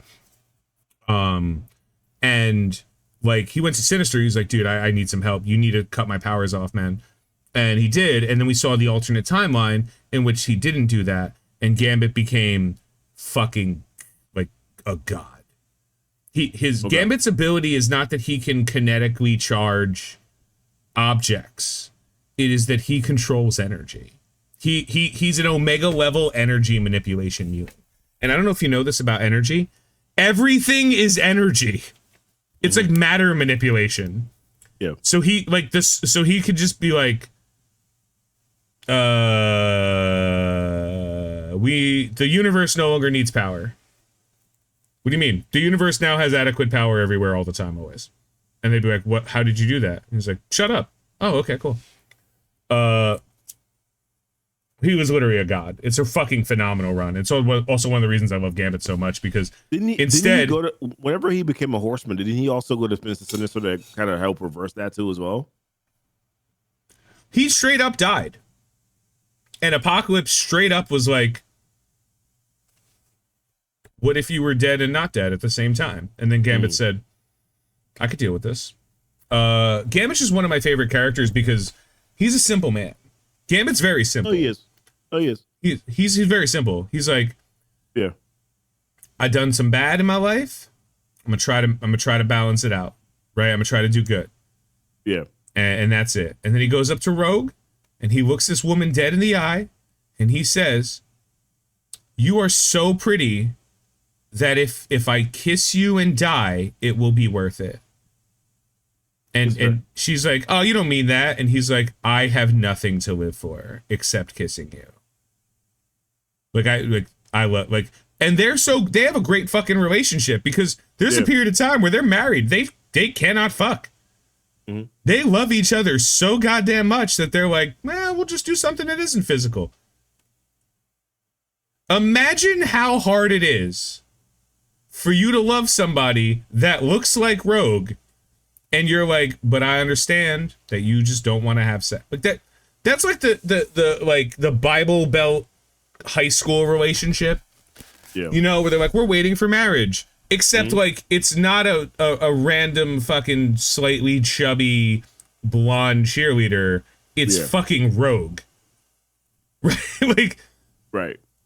And the guy isn't the high school quarterback. It's the guy who steals the quarterback's money out of his wallet. It's the best couple. They're the best couple in the history of Marvel, and I refuse to hear anything to the contrary. There are good couples. I don't like Spider-Man. I don't think Spider-Man is particularly a good couple with anybody. Gwen Stacy was a good, but it was so young that it really didn't make a difference. I think Gwen Stacy was peak for Spider-Man, but that was short-lived because of, the writers hate him. But like Iron Man, there's not a single relationship Iron Man's ever been in. Captain America, this Peggy shit is nothing. Like there's no better love story than the woman who cannot touch somebody and the French guy who is willing to not touch her just to let her know he loves her. It's like true Gomez and fucking Morticia Adams bullshit, and I love it. Yeah. No, it's a great relationship. I'm down with it. Over like Gambit, by the way, Gambit's like a top 3 favorite character of all time in Marvel. Like he's just one. Yeah. Like it's I think I've given you this list already. It's Thor, very clear. This is a definitive list. Characters or heroes? Characters. Period. Okay. It's Thor. It's Wolverine. It's Gambit, and you're gonna laugh at the last 2. Miss Marvel and Squirrel Girl. I love Squirrel Girl. No idea. My current list. Love Squirrel Girl. my current list of favorite characters in Marvel. Yeah. Number 1 with a bullet is Doctor Doom. Oh, yeah, he's good. Number 2 is the Maker Reed Richards, because it's the version of Reed Richards that I believe Reed Richards is. Like it's like how I believe Reed Richards actually would be. Mm. Number 3 is Gambit. Yeah. Like no question. And then number 4 is Storm. She's in the top like, 10. Yeah. If you remove mutants from the conversation, my top 10 becomes very different. Yeah, like I got to start going into like, I like Spider-Man, but I like Miles way more than I like Spider-Man as a character. Ms. Marvel as a comic book character, I fucking love. Squirrel Girl, I hate. And that's where I fell in love with her. Because she was never on the screen for me until recently. Yeah. Well, she had a TV show. She had Squirrel Girl and Ms. Marvel, which was an Disney XD show. There's weird, and then villains, like just going pure villain list. Pure villain. I have a top. Oh, that's rough. It's like, it's so hard, man. It's so hard to pick out Marvel. Honestly to God, like we're talking about Marvel characters, comic book characters. It's like 70% DC characters. It's well, like for me, I'm not like I'm the Flash, Barry Allen. Yeah, I'm not a big DC guy, so like if I were to go with villains, like I have a pretty clear cut list. I think at least of the first 3, it's Apocalypse, it's Magneto, surprise, 2 mutants, it's Doom, right? Like that's like a clear favorite, and then after that, it's like I don't really, I haven't really thought about it. I haven't really like given much thought to it. Here's what I'll tell you the difference between DC and Marvel for someone who doesn't read a lot of DC comics. If DC is about to do some crazy ass bullshit, yeah. If DC decides they're gonna change a fucking character, right? Yeah. For whatever reason that is, they don't go like, oh, and now Batman is gay. They don't. No. They don't go like, oh, and now Superman has a speech impediment. No. They don't do any change that they make to a character. They then spend the next X fucking issues or previous X fucking issues making that fucking make sense. Okay. When they were doing Blackest Night, and the rings were choosing Earthlings, not Earth heroes, Earthlings, to wield the power of the Lantern Corps. The Ring of Hope went to Barry Allen, which was very weird when it started, and they spent like 2 or 3 full fucking issues just like making you understand and making you remember why Barry Allen is fucking Hope. And you're like, oh yeah, no, this dude doesn't fuck around. Like this dude is like Central City has a Flash museum. Yeah. Because and all of the villains in Central City, like the Rogues Gallery is what they're called. They have a rule because of the Flash. And the rule is we don't kill anybody. Because if we kill somebody, the Flash won't take it easy on us. Okay. Because they all understand how just so out of class. They're trying to do like robberies and shit. Like, we're going to take this stuff and then hopefully we don't get caught. That's their plan. That's the entire plan. Because the Flash is so fucking powerful. There ain't no Superman museum. There sure as shit ain't no Batman museum in Gotham. Okay. There's no Wonder Woman museum. No one gives a shit about these characters. There's a museum to the Flash.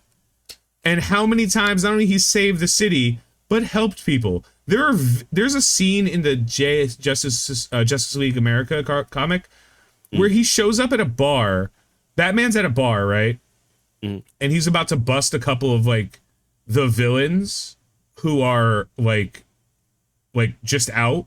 And one of them is Mark Hamill playing the Traps trickster, I think. Okay. And Flash just shows up. He goes, Bats, chill the fuck out. And he walks up, he's like, hey man, you're not supposed to be out this late. And he goes, I just wanted a beer. And he goes, are you not taking your medicine? He's like, it takes the edge off. I don't like it. Like, you got to take the medicine, bro. It's what helps you. It keeps you safe, man. I know it's not fun, but you know what happens to you when you don't take the medicine. And this dude's like, you're right, Flash, man. I'm sorry. He's like, all right, I'll help you out. We'll call you a cab. You go straight back to the asylum. Everything will be cool. Mm. And he goes, thanks, man. And then Batman's like, what the fuck was that? And he's like, wait, you don't just try to rehabilitate your people? And then Batman just kind of looks like, I break their fucking skulls, bro. Like, that's his thing. There's no rehabilitating Gotham. Gotham has the best, has to, by definition, has to have the best healthcare system because every criminal is crippled immediately every time. Like, yeah, so I've been saying that I want to really get into DC comics, but it's been more of a, all right, so one of the things I want to do, and I'm definitely gonna do it, is go on like a binge of DC related comics, right? And you know me, like I'm doing this thing now right now on Keeping the Comic where I'm just going through comics for funsies, and I don't really care like how exactly it sounds to people. I'm just like, yeah, who cares? I'm getting into it just now. Like, I don't need to be an expert. I'm just going at it. I don't expect the people who watch the videos to be people who've already read it. I expect the people who watch videos and content and stuff to be like, if I'm going to make a video on a comic book series, it's going to be a series I want you to read. And I'm going to spend my time making sure you understand why I think you should read it. And if you don't watch the video, that's fine. But if you do, I want you to come away from that with a better understanding of what that comic series or that movie or TV show was, and the kind of want to read it. And fuck, you don't have to pay for them, guys. Just read the comics. Yeah. Support the industry where you can, but like, it's impossible to support old comic industry. Like, that doesn't help anybody. I mean, it helps local comic book stores. So like, yeah, if you want to pick up I still buy paper comics. But like, it's so hard to get your hands on old run comics, and especially because of like what's happened with like, oh man, the first issue of so and so, if I grade it, I could sell it. Like, there's so many people who are just trying to like make a quick buck and not like. I don't care if I have a mint condition version of a comic. I care if I could read the comic, you know? Right. Like, that's the whole point of the books. But some people don't treat it that way. Anyway, I have this video I want to play. It's called The Smartest Batman Goon Ever. And I figure it's a good opportunity. This guy walks in, says anybody in here, sees Batman, immediately fucking closes the door. Something wrong? Guy's like, something wrong? He goes, nope, everything's fine. Because that's the smartest thing you can do when you run into the Batman. Just don't be a part of this. Yeah.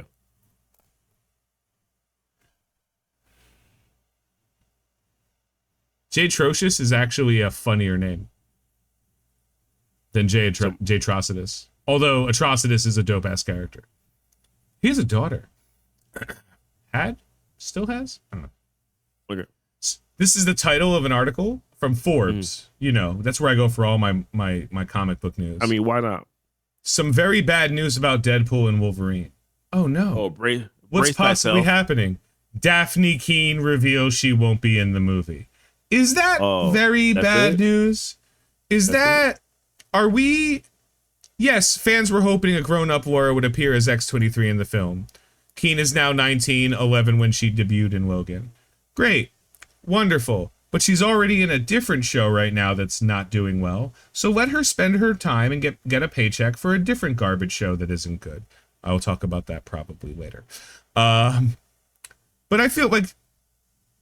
Do we need her in it? It would have been cool to see her, but like, I don't care if there's 1 million cameos in Deadpool and Wolverine, or if there's 5 cameos in Deadpool.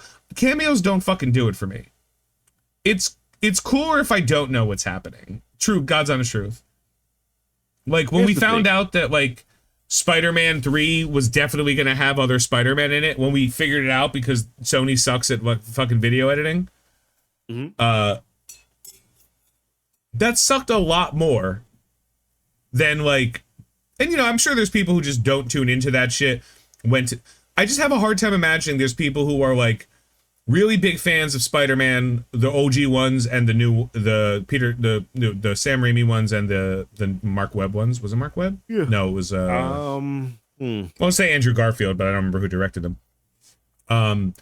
I get that, but there's no overlap of people that were fans of those, but also like wouldn't have heard that they were coming back for this multiverse crossover fucking movie. You know what I mean? Like, Yeah. there's just no way that that person exists. So like anyone who's like, oh, was probably doing it for the fucking memes.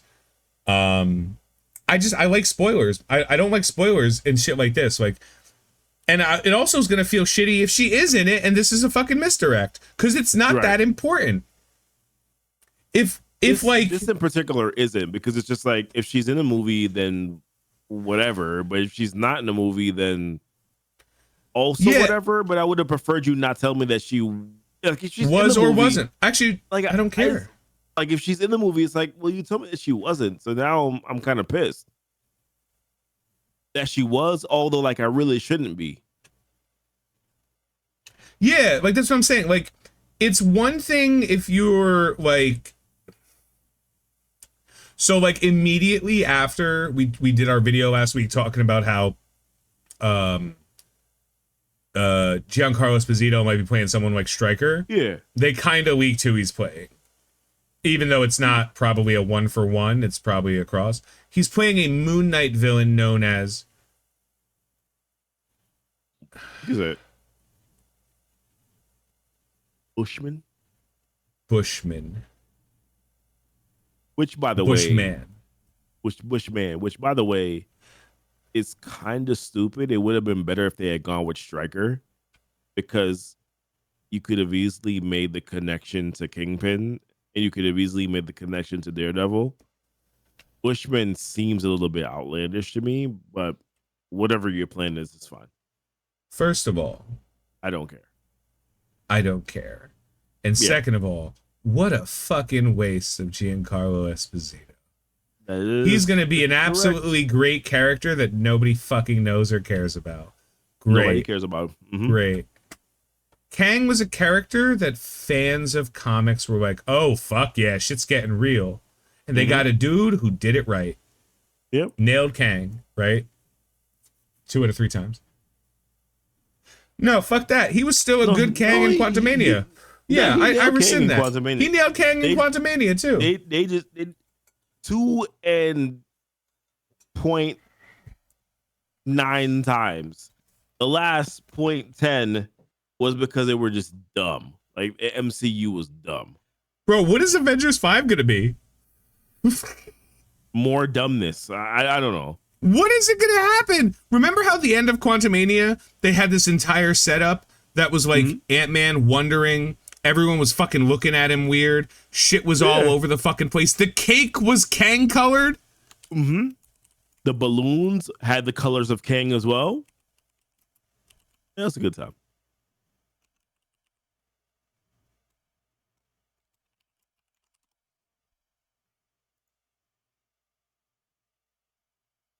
Oh, cool. I went to Quora, which is exactly where you go when you want to find information. Oh wait, no, it's not. Oh god, I typed. I want the cake at the end of Quantumania. What else do I have to type, Google? Your AI sucks.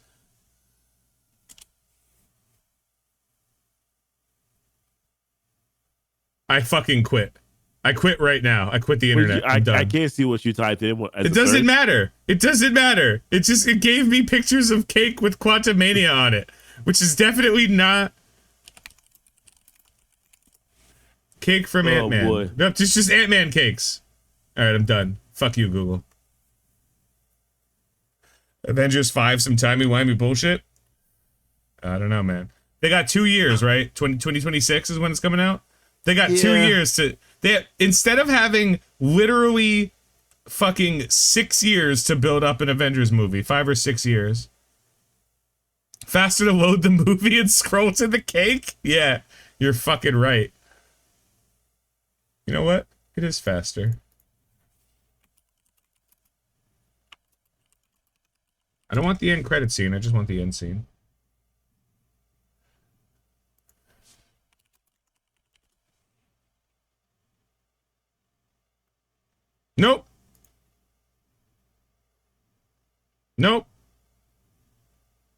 All of it's dog shit. Google's the shit. I'm gonna search Bing from now on. Fuck you. I mean, I'm not going to. I mean, All right, I was so gonna let's say kill that's a choice. this, and this. And then we have this article. Trans employees slams Marvel's Allies Pride series for erasing LGBTQ voices. Moving on. All right. Okay. Thanks. Not. I don't really want to talk about Nope. that. Not do it. Nope. Okay. No, it's fine. Then, I'm no comment. Plead the fifth. Whatever. and then we have let's see what's going on in Reddit. Dr. Erskine's words could have been twisted by anti-mutant groups. All right. Don't care.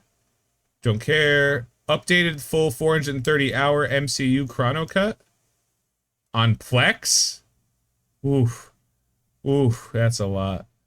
Favorite relationship? Somehow, it is actively none of these. You know, this was dog shit. This was fine. This was, you know what? No, it's Wanda and Vision. That was the best one, in my opinion. And so, to be honest with you, I like the Hawkeye and Mockingbird. I mean, well, it's Mockingbird. Yeah, Mockingbird. She's Mockingbird. Yeah, I like that one. That's my favorite one. No, definitely not. Yeah, no. Not even a relationship. Forced to shit. You apparently hate this relationship. I thought it was fine. Whatever. And is this really a relationship, or is this just titty worship? You know what I mean? Like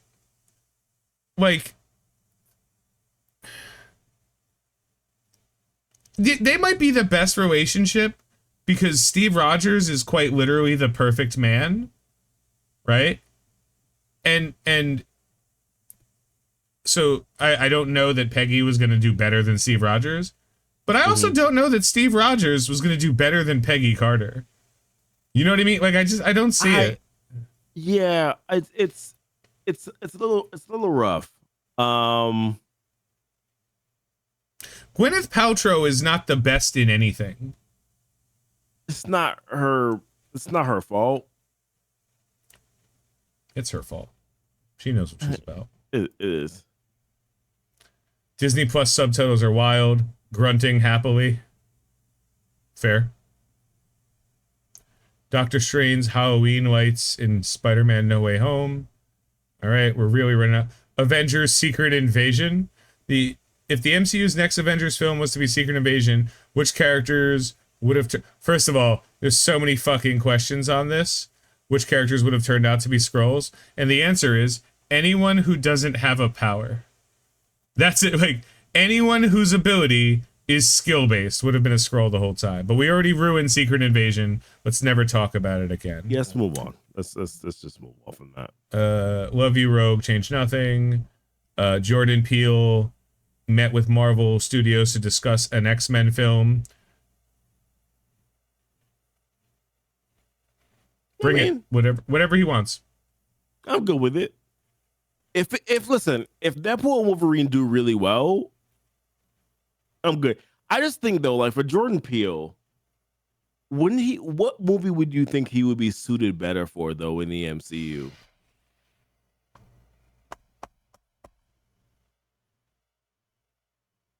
Blade.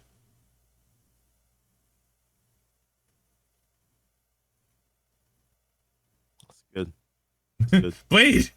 Yeah, that's good. It's a horror movie with a black main character. Jordan Peele fucking aces that shit. Oh, TLC said Midnight Suns. That's also possible. But I don't know if they're doing a Midnight Suns movie though. So that's the reason why I was just like, I don't know. Ghost Rider, he could do Ghost Rider. Legit. Yeah. But Blade, like, he would nail Blade.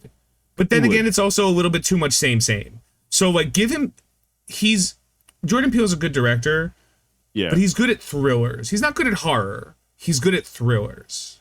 Yeah, if it's a horror movie that is a thriller movie, he's fine there. Yeah. You know, Do we know why X-Men 97 is listed in the Multiverse Saga? Yes, because the Watcher's in it. My idea for the opening scene of Armor Wars. It's canceled. Excellent.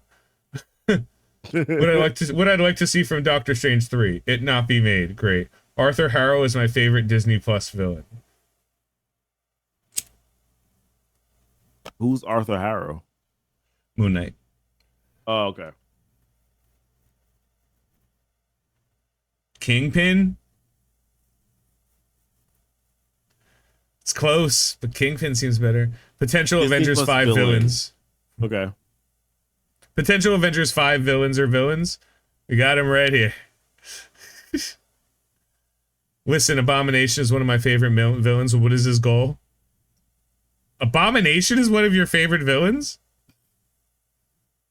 Okay. We all made choices. This is literally just a picture of a girl. What? Okay. I'm on the Marvel Studio page. How is this happening? It is entirely likely that Fantastic Four is going to set up for the Maker instead of Doctor Doom. That's my only prayer. That's my only prayer, dude. My only prayer is that at the end of Fantastic Four, Pedro Pascal is not playing Reed Richards. He's playing the Maker. And that's something that, like... He's duping everybody? No. That the Fantastic Four exist in the MCU timeline and have the entire time. And this story is a story about the Maker. How Reed Richards... So the Maker, doesn't he just like pop out of existence? Isn't that like how he's essentially created in the comic? No. The Maker is the Ultimate's Reed Richards, who instead of having a loving, supporting family of like everybody, they all just kind of tell him to go fuck himself because he's an asshole. Instead of trying to help him, they just fuck him. Like, so he's like, all right, I guess I'll just be a shit then. And then he can stretch. Mr. Fantastic's power is that he is a little bit stretchy. That's his power. The Maker version is that he can expand any part of his body almost infinitely. So he can expand his brain infinitely. So the Maker, he's a multiversal being because he created an engine that allows him to stretch himself to other realities. And that's why when you see the Maker, he's usually wearing a helmet that has like a tube going behind his head. So I remember reading some stuff about him in the comics, and I saw like, the first time that I had an experience with the Maker is in the Ultimate Invasion comic, which is basically him. I mean, for lack of a better way to explain it, rewriting the history of the Marvel universe, essentially, with stopping heroes from becoming heroes and only allowing certain ones to become heroes and villains based on his sort of like dictation, like the way that he wanted to write the universe, write the world. Like that's what I remember, from the Maker. So,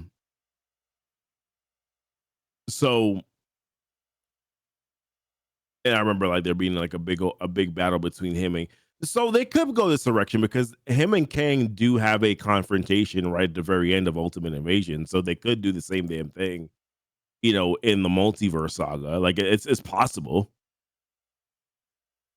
where essentially the Kang is essentially like the hero of it all, right? I would love to see an end of Phase 5 where it's just constant L's. I would love to see L's. Just Deadpool and Wolverine ends and they all take an L. And then fantastic Captain America, New World Order, whatever it's called, Brave New World. Yeah. A massive L. Like everybody, I want the entire rest of Phase 5 to be Empire Strikes Back. I want everybody to be like oh man, we just beat it. We just got past it. Like, but it's worse. It's so much worse. Cuz then retroactively they can tell the story that the universe is dying and that's why everything's going to shit. And that's why we made bad movies, and that's why we made bad TV shows, and that's why we made Shang-Chi. Like, Shang-Chi, did it end on a positive note? It ended with the heroes winning, but that didn't, like, there were a lot of people who died in the process. Did it? Because his sister is definitely in charge of a murder crew now. Yeah, like she is the new dad. She's the new Mandarin. Yeah, she's the Mandarin right? now. She's the new Mandarin.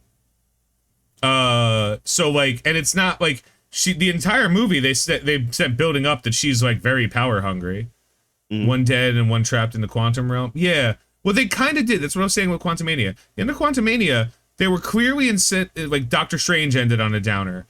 They were clearly saying like, yo, what if this is wrong? Like, I want all of the rest of this. I want Deadpool and Wolverine not to end on a happy note. I want it to end. I want Wolverine dead again. Because Hugh Jackman's not going to play Wolverine. Yeah, he's not playing Wolverine again. Yeah, he's done. They're moving into what? Either Daniel Radcliffe or Egerton. Well, it's cheaper. Yeah. Like, you cast a big... Like, Marvel nailed it because they got Robert Downey Jr. was the only big actor they cast, and then they cast Jeff Bridges for one movie. So they pay a lot of money for big names to play villains or like offshoot characters, like characters that don't have a lot of time, so they don't have to keep paying them. Like Anthony Hopkins as Odin, that dude had like 15 speaking lines among 3 movies, you know what I mean? Jackman will 100% be in Secret Wars. Yeah, but like I feel like that's more of... I don't believe Jackman is their Wolverine going forward. The same way, like, I don't believe Professor X will be, Patrick Stewart moving forward. But I wouldn't ever be shocked to see them play in a cameo. Like, they have a new... Like, Jackman's 55, and he costs too much goddamn money to build a series around right now. Where, like... And even Daniel Radcliffe probably costs a lot. But Joel Edgerton, he probably costs fucking nothing. Not Joel Edgerton. Eggsy. What's his name? Something. Eggsy. I don't know his name either, bro. Like, but yeah, I know he's definitely not as expensive, without question. Yeah, like they signed fucking Thor for a song, right? Mark Ruffalo wasn't fucking doing anything. They tried with Edward Norton. They realized that was a mistake. They fucked that up. They got Don Cheadle. Don Cheadle wasn't very expensive, but he was a good actor. Like, he's gotten shit going on, but he signed him to a contract. It's a lucrative deal, and you're in the industry. You don't have to fucking find another job. You signed a 10-year or 5-year contract or something. Samuel L. Jackson was probably their most expensive fucking get of all of the people. And, like, that dude, they worked his ass. That dude showed up everywhere all the time.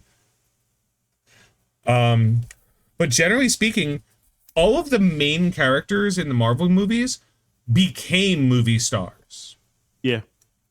And like that because of those movies. They weren't already movie stars. Like it just wasn't. So I think like getting Jonathan Majors to play Kang was great because he was cheap. Right? Who the fuck, like they hired him before the success of Creed 2 or Creed 3, whichever Creed it was. Like they hired him before he became a name. They're scouting, they're finding people, and they're cutting them deals. They got Scarlett Johansson before she exploded, and they were like, be titties, and she's like, can do, have titties, will be.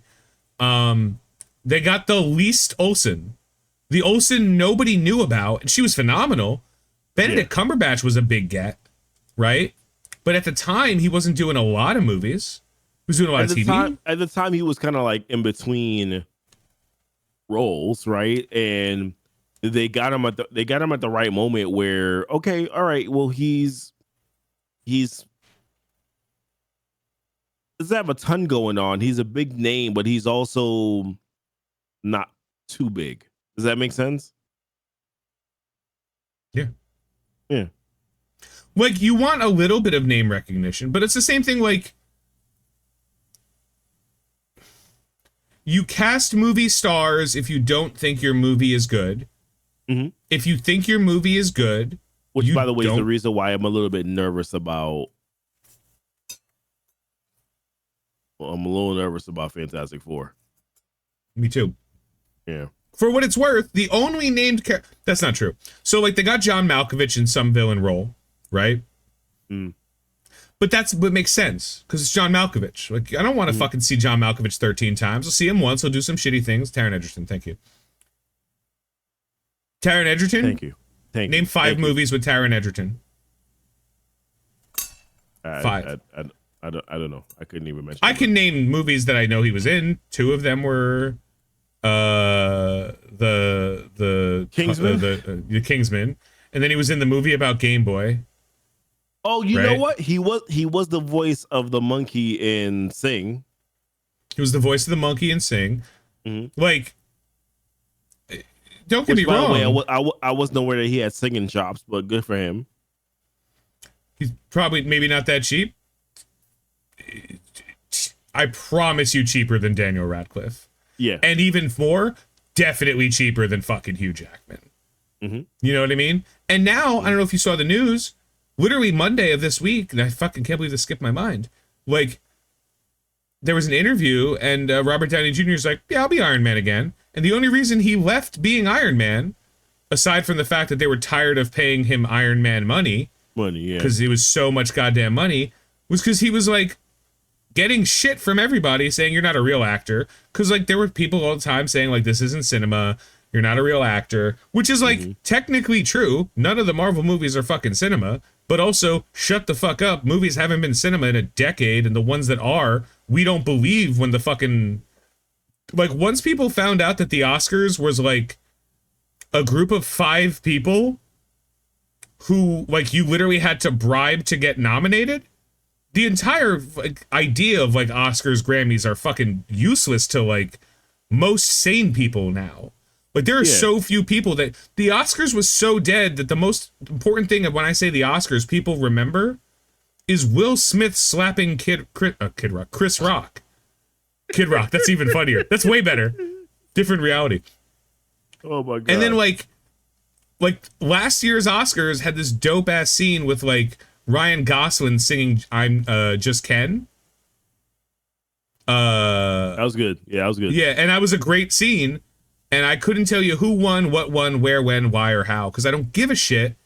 Because in order to remember is Emma. It's not Stone. Is it Emma Stone? Red hair. She has red hair. Yeah. No, yeah. So I think she won, like, Best Actress, and I remember that there was, like, some controversy amongst that, but that was the only thing I remember. But people don't care what other people like. The glad handing only matters to the industry now. It used to matter to people like Academy. If you were like Academy Award winner Brad Pitt, like that meant something. Like, you would see a movie with Brad Pitt in it, and knowing he was an Academy Award winner made it more likely you would see movies. Yeah. Now, winning an Academy Award just means you're more likely to get a job. It doesn't mean anyone's... Hollywood changes like fucking... like grapes to wine. Like, they do not adapt at all. They just throw shit at the fucking wall, and if it happens to make money, they stick with it until someone else figures out something different that makes money, and then they do that. Yeah. Like, it's why it's all sequels. It's why it's all bullshit. It's that video I sent you earlier in the week from, oh God, what was the name of that channel? The one that was talking about the death of cinema, the death of movie theaters. Oh, the podcast that you sent me. Yeah. They're a very old thing. Oh God, I forgot their name. It's killing me. Whatever, I'll remember later. But they're talking about how like up to like 1990, it was 80% of the movies that were made that were profitable were non-sequels, non-original IP movies. And that's including things like Jurassic Park, because the book was not as popular as the, like, And then after 1990, it completely reversed. 90% of the movies Hollywood made that were profitable were based on either sequels to, reboots, or based on existing IPs. Okay. Like, and it's just because of profitability. Like, no one's gonna make a random, like, all these movies that are like experimental movies, like, they're not profitable anymore, which is why most people, especially in the last 2-3 decades, they'll sign a contract with the studio, and the contract will be like, I will do this job for you for as long as you want under this rate, providing that you will produce or help me produce a specific movie I want to make. Mm. And like, that's why what's like, I mean, even going way back, like, that's why Ghostbusters 2, what's his name, did Ghostbusters 2?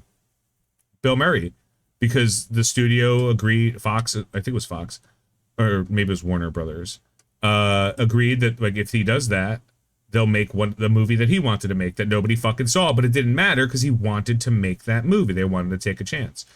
Deadpool was thrown out by the Fox executives until Ryan Reynolds leaked footage, and everyone's like, we can't wait to fucking see this. And they're like, cool, it was never confirmed that it was Ryan Reynolds. What are you talking about? Never confirmed. It was only implied and rumored by Ryan Reynolds. Yeah, like, so if he was nominated for an Oscar, right? That means he's a good actor. But like, that doesn't mean that if they're like, hey, like, dude, you signed a contract with Marvel for a while. I mean, look at Madam Web. You signed a contract with Marvel. That was the number one way to get your career to fucking explode for like 6, 7, 8, almost a fucking decade. Everyone was chomping at the bits to be in the next Marvel movie. They didn't even care if they were like, dude, fucking, what's her name? Who played Frigga or Freya oh god, what's her name? Old actress. I don't remember her name, but someone in chat, please remind us. Kick, we're talking to you specifically. Both people on Kick. All 2 people, please let us know. It's me and Goofy. We are the only ones that are currently live on that. That's because we're not committing crimes, which is what happens on the Kick platform. You only get viewers if you're committing actual crime on Kick. And listen, that's where we're failing, personally. We're just not doing enough crimes. But her, amazing actress. Yeah, I'm sure she's also an amazing person. But yeah, I mean, they also had Natalie Portman. She did her thing, right? So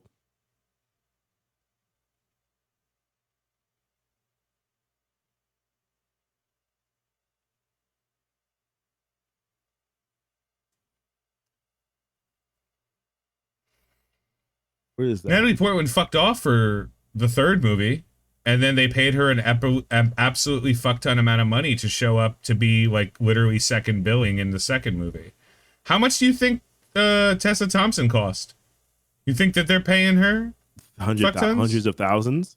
I'm assuming. I mean, by the time she was in the last movie, she might have made $1.5 million from it.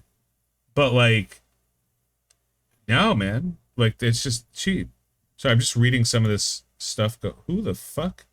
New set photo from Captain America: Brave New World.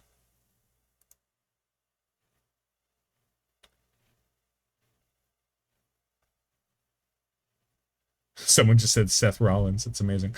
No, what was the chick's name? The one that wasn't Diamondback? Gail? Lucy? I don't remember that chick. I don't know. Samantha? Yeah, Gwendolyn. Samantha? Sorry. Do you remember that thing from Frozen? For anyone wondering why Seth Rollins isn't on Pro Wrestling, it's because he's currently filming this movie. That's why he lost his title in WrestleMania, so he can immediately take like 3 months off to film a movie, and I mean, good actually for not him. be wrestling every day. Yeah, good. He deserved it. He wrestled every day for like a year and a half. Like he was wrestling I'm on sure that Tuesdays. I'm sure that took a toll on his body. So listen, good for him. Yeah, man. No shame. I don't think Seth Rollins has movie star appeal, but I do love Seth Rollins. Seth Was the Rollins is a good pause on people. this shot in Multiverse of Madness because the original plan of Mordo being beheaded by Wanda at the start of the film and his head left in there? If so, why leave it?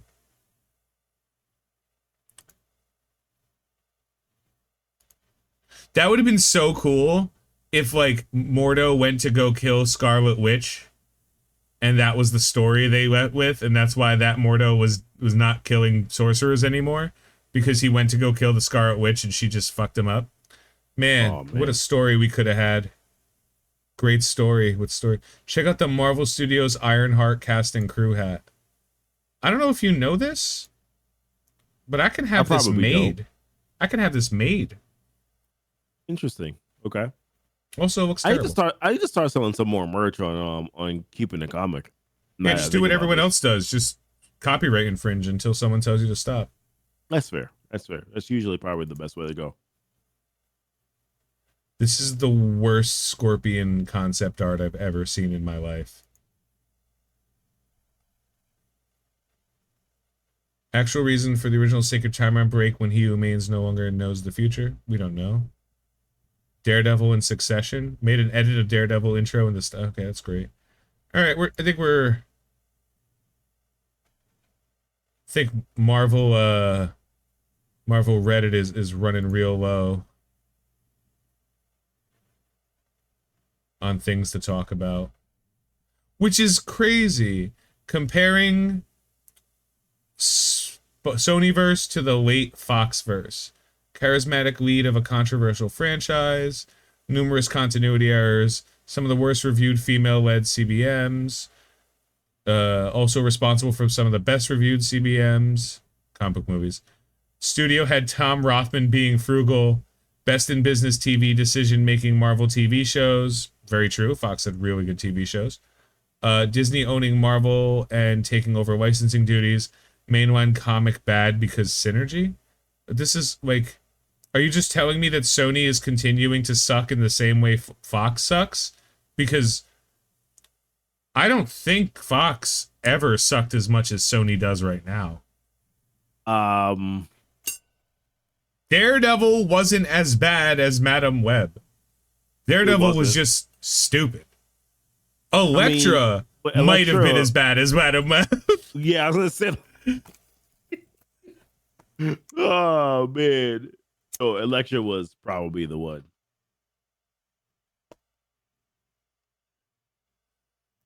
The Inhumans from the Inhuman series will return in the Avengers Secret War.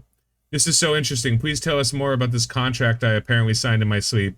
I am so curious to hear all the juicy details from a feed that is clearly not a click farm. Well, the good news is Anson Mount has absolutely no fucking time for your bullshit. That wasn't even like, Anson Mount didn't come at them with an energy of like, maybe if the fans like it. He came at them with the shut the fuck up energy, and I dig that. Yeah, I can respect it. You saw that last week. Galactus, okay. Why don't people like this suit? Because it looks stupid. They ever bring Justin Hammer back? Think they could take some notes from the Armored Ventures version of him? No, he was fine. Justin Hammer was a fine character. He was a tertiary fucking villain. Oh, we're back. Okay, we're back to last week. All right. Goofy, you know what that means, right? It means it's time we move to the next part of our stream podcast thing. We talk about news in the DC universe. Oh yeah, let's talk about news in the DC universe. Let's get into it. All right. James Gunn's Superman suit controversy and backlash explained, which I thought posted May 18th. I thought we were skipping past this immediately. Yeah, we are. This is May 18th. This is the last thing that happened. There is no news from the DC universe. We will keep the watch every week from now on to see if there's any news on this universe that is run by a madman. I appreciate it. Thank you for for reminding me that there's nothing to talk about. This is And your favorite segment. This is your favorite segment. Well, I'm not going to rant on this today. Okay. We'll save that for next week. Next week? Next but week what is I episode will 3, say, right? Is that's episode episode 3 will officially be live next week. Okay. I happen to have seen it already, so I'm going to wait a little bit. But what I will say is never before have I been more excited for a concept in Star Wars to have it. Keep in mind, I'm a person who believes Star Wars died at The Last Jedi. The series the series is over. There has been a couple of good things Star Wars has done since then that I've enjoyed. But after The Last Jedi, I think that Disney has irreparably ruined fucking Star Wars because they just don't understand what they're doing. Like, they'd have no idea. They don't have a Kevin Feige. They don't have somebody whose job is to know what's going on and adapt what's going on to what people will watch. Okay. And I guess you want to talk about that specifically next week. Is that kind of what you want to get into? We might have to have a separate moment for a rant. Okay. Like in detail. For now, I'll just say I watch everything because it cost me nothing to watch, right? I'm not paying anything to do it. I was very excited for the premise of a High Republic story focused on the villains.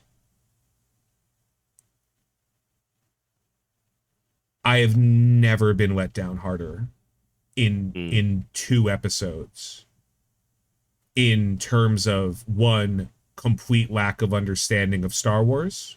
Not even trying something new. The idea was something new. Complete lack of understanding of Star Wars. Complete lack of understanding of why, like, why the Jedi and the Sith exist. Like, any of it. Complete lack of understanding of what the Force is. I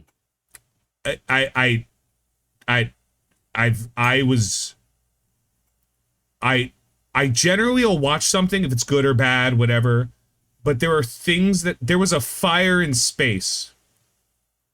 Please understand when I say a fire in space, I don't mean like an explosion or a fuel valve or an oxygen tank.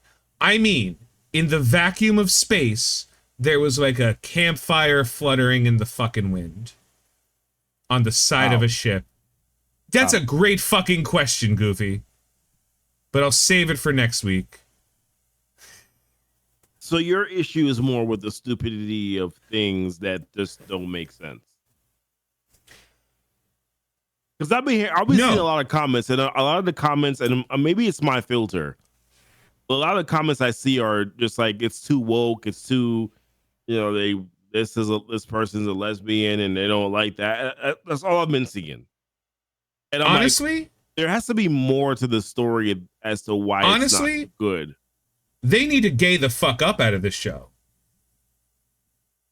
There's not enough. I don't know what they're talking about. Because at least then I'd be slightly interested. Okay. It's literally just, so like there are the still that I have brought up here. This is Daphne Keen's character and a Guardian Jedi, and he is a Jedi Knight, right? And she is a Padawan, as you can tell by the Padawan braid. And she shits on him so fucking hard. She shits on this man. She literally shits on him. Figuratively, literally. She makes everything, like, this guy is fine. Like, he's fine. He's not great. He's not good. He's fine. He's just fine. He's just a fine rank and file Jedi Knight, right? Like, he's just doing his job, man. Real happy, little bit full of himself. Okay. This fucking Padawan is constantly knocking this dude down a peg. This is I don't even know if this is his Padawan. Like, this just might be a random fucking Padawan. Okay, sorry, this rant is going off a little bit. They suspect a Jedi of killing another Jedi, right? They suspect a Jedi, like a former Jedi, of killing a master, a Jedi master. And when they are like, oh, we think this person did it, they sent these two fucks. They sent these two fucks. Maybe it wasn't even these two. I don't even remember. But they probably was these two fucks. It definitely wasn't real people. They sent like a Padawan and like some guy who found a lightsaber on the floor to not only take this person in. So they're like, we're going to take you in for questioning. And then they're like, okay. She's like, all right. And then I swear to God, dude, I'm shitting you not. This person they suspect of killing a Master Jedi, they just put her in a prisoner transport. They're just like, here you go, Master Force user assassin. We're not gonna fucking clamp you and watch every step of the way. Dude, they sent 3 full Jedi Masters to go against Palpatine. They sent Tweedledee and Tweedledutz to fucking a suspected murderer of a master, and then left her with like a guy who was selling weed. It's respect it. Every decision, and again, if the decision in the writing was to let you see how like arrogant, full of themselves the Jedi were, I would accept that. I'd be like, oh, that makes sense. They probably just thought of it. But like, if you're telling me that the people who's literally the space cops for the period of the most fucking peace and prosperity in the history of that galaxy are this fucking stupid, you need to go back to the goddamn books. I'm gonna end it there, but I'll go off next week. I promise you. As you should. I know that a lot of people complain about a lot of things. People complain about Marvel stuff. I heard some dude complaining about the Fallout TV series. And I was like, okay. The recent one. Yeah. And I was like, what the fuck's this guy thinking? He's like, well, there's no stakes. So like everyone could just act as stupid as they fucking want. And it's childish. And I was like, yeah. Yeah. Everything you just said is true. Every single word you just said was true. What I don't understand is why that's enough for you to not like it. Okay. Like, the entire premise of the Fallout show, at least to me, was like, watch this dumb shit happen. Joyful, joyless. That's it. There's only 2 options when it comes to a movie. There's no good and bad. Those are all things that place on top. At the end of watching anything, at the end of playing any game, at the end of reading any book, there's one bar that matters. Joyful, joyless. At the end of it, did you feel enriched for having experienced it, or did you not? If you did not feel enriched for having experienced it,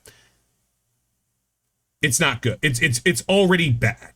It doesn't matter if the cinematography was good. It doesn't matter if the acting was good, the script was good, the writing was good. If at the end of it you're like, it was bad. On the other side, there's movies like I always look up to my fucking pop finals, like Big Trouble in Little China, where like terrible plot, incredibly shitty acting, garbage special fucking effects, just all over the place. Fucking love that movie. Because at the end of it, I was like, yo, that shit's wild. It's joyful, joyless. So, like, I've heard people complain the same thing you have. I heard people say, like, why is every woman strong woman and every man dumb so the women look stronger? It's like, who cares? That doesn't matter to me. Like, I don't care if men are stupid to make the main character look better. I care if that's, like, the only thing that makes like, if the main character is doing dumbass shit and then fucking Cuck McGee over here with the yellow lightsaber is doing is, like, also getting shit on for no reason. I'm like, well, then you're just telling... Like, that doesn't matter that he's getting shit on. It matters you're telling a shit story. I don't know. All I know, and again, we go to Rotten Tomatoes for the sake of doing it. Right. Yeah. All I know is that the average tomato meter is 91 on the critics. Uh, all critics is 91. So here's the thing. They only show which one is higher. So all critics says 91, so they're showing 91. But if top critics is higher, they'll show that. And that's something they had to do because studios like were literally fucking with them. Like they were like, you can't do this. So they show whichever one is higher, even though the you know, whatever, 75 or 91, whatever, that's cool. The audience score is just straight 32. Do you truly think, and I mean this, do you truly think, how many people reviewed this? Oh, it doesn't even say the number. That many people are going to like go out of their way? And even if they are, if that has happened in the past, there are people who just don't like those things. But there's also been activation of people who are like, fuck you, we're going to counter that. And it'll balance out. I got a 55. 32 is... anything that's this far apart, like, this isn't controversial, I have to see it, right? I would sooner trust this than the critic score every time. Yeah. Every time. Because critics get paid. Who pays them? There's your problem. Right. Yeah. So, you know. Oh, and also just as a note, this is the director of that show. Or the showrunner. And she worked as the assistant to Harvey Weinstein. She did. Yep. Leslie Headland was the she was the person who kind of like buried the skeletons for years. Uh-huh. And yeah. So, you know, just as a note. Okay. Anyway, that's all I got to say about this. What do you want to talk about? What do you want to talk about? We should probably wrap up. Let's talk about Venom. All right, fuck y'all, quick. Venom? What is there to talk about in Venom? You loved the first two episodes? Dude, I couldn't, man. I couldn't. I wanted to. I love the premise. I'll talk more about it next week, but like, I love the premise. I hated what they did. It was so boring. It was so bored. Venom. I have lost faith in Sony. I couldn't get excited for the trailer. I thought. Oh, did we not talk about last week? What happened? Did we not talk about how like they fucked everything up with the with the symbiote? I don't even remember. I feel like that was a year ago we found that out. Yeah, I mean the whole idea is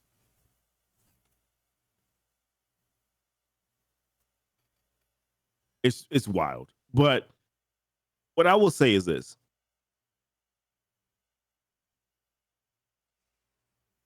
I understand the story that they're going with, right? It's a clear.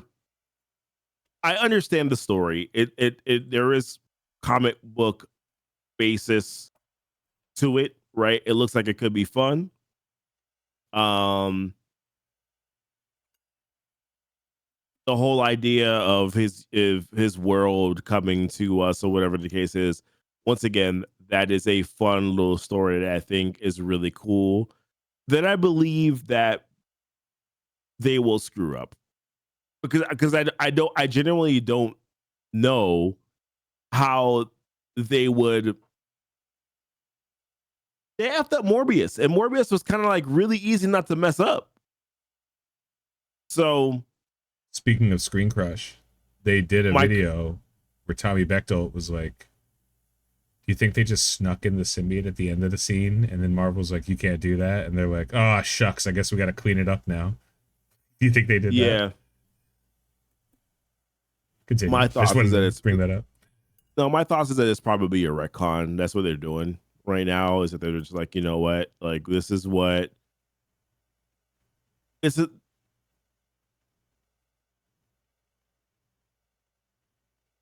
We don't necessarily know we didn't necessarily have authorization to do that thing, but here is our thoughts on how we could try to reverse this.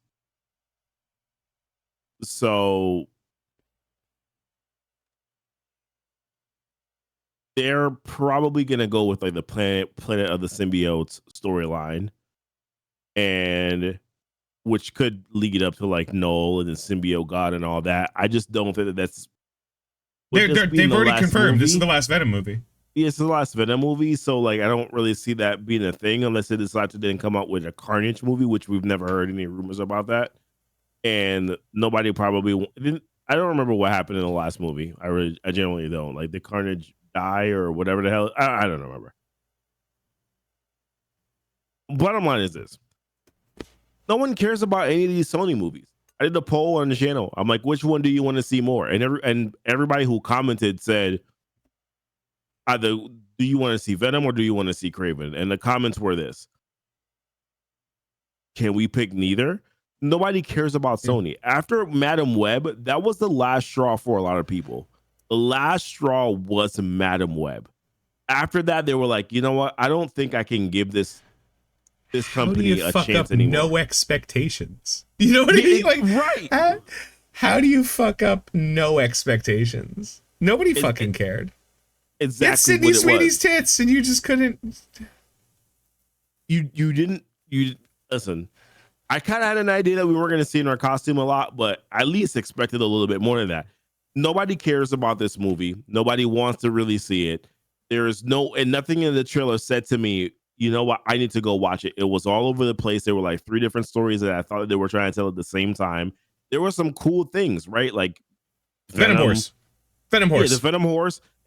Even the thing where like Venom, had Tom Hardy, Eddie Brock or whatever, like hit the guy. I was like, yeah, that's kind of cool. Oh yeah, that's kind of cool. But then we saw the little Venom symbiote at the very end. 2 different scenes, because one, you have a scene where the guy is essentially like he's older or younger or whatever the case is. It could be a different universe, whatever the case is. But once again, like, that's why would you even show that in the trailer? Why would you even show that? Knowing, why would that not be something that you reveal in the movie? Why would you show that in the trailer? Because it just brings up more questions than you have answers. That was dumb. I don't trust what else they're doing. Like I said, it looks all over the place. I have zero confidence in Sony being able to produce a good product as it pertains to Marvel content. Remember the working title of Venom 3 was Along Came a Spider. They really thought they were going to get some juice out of that.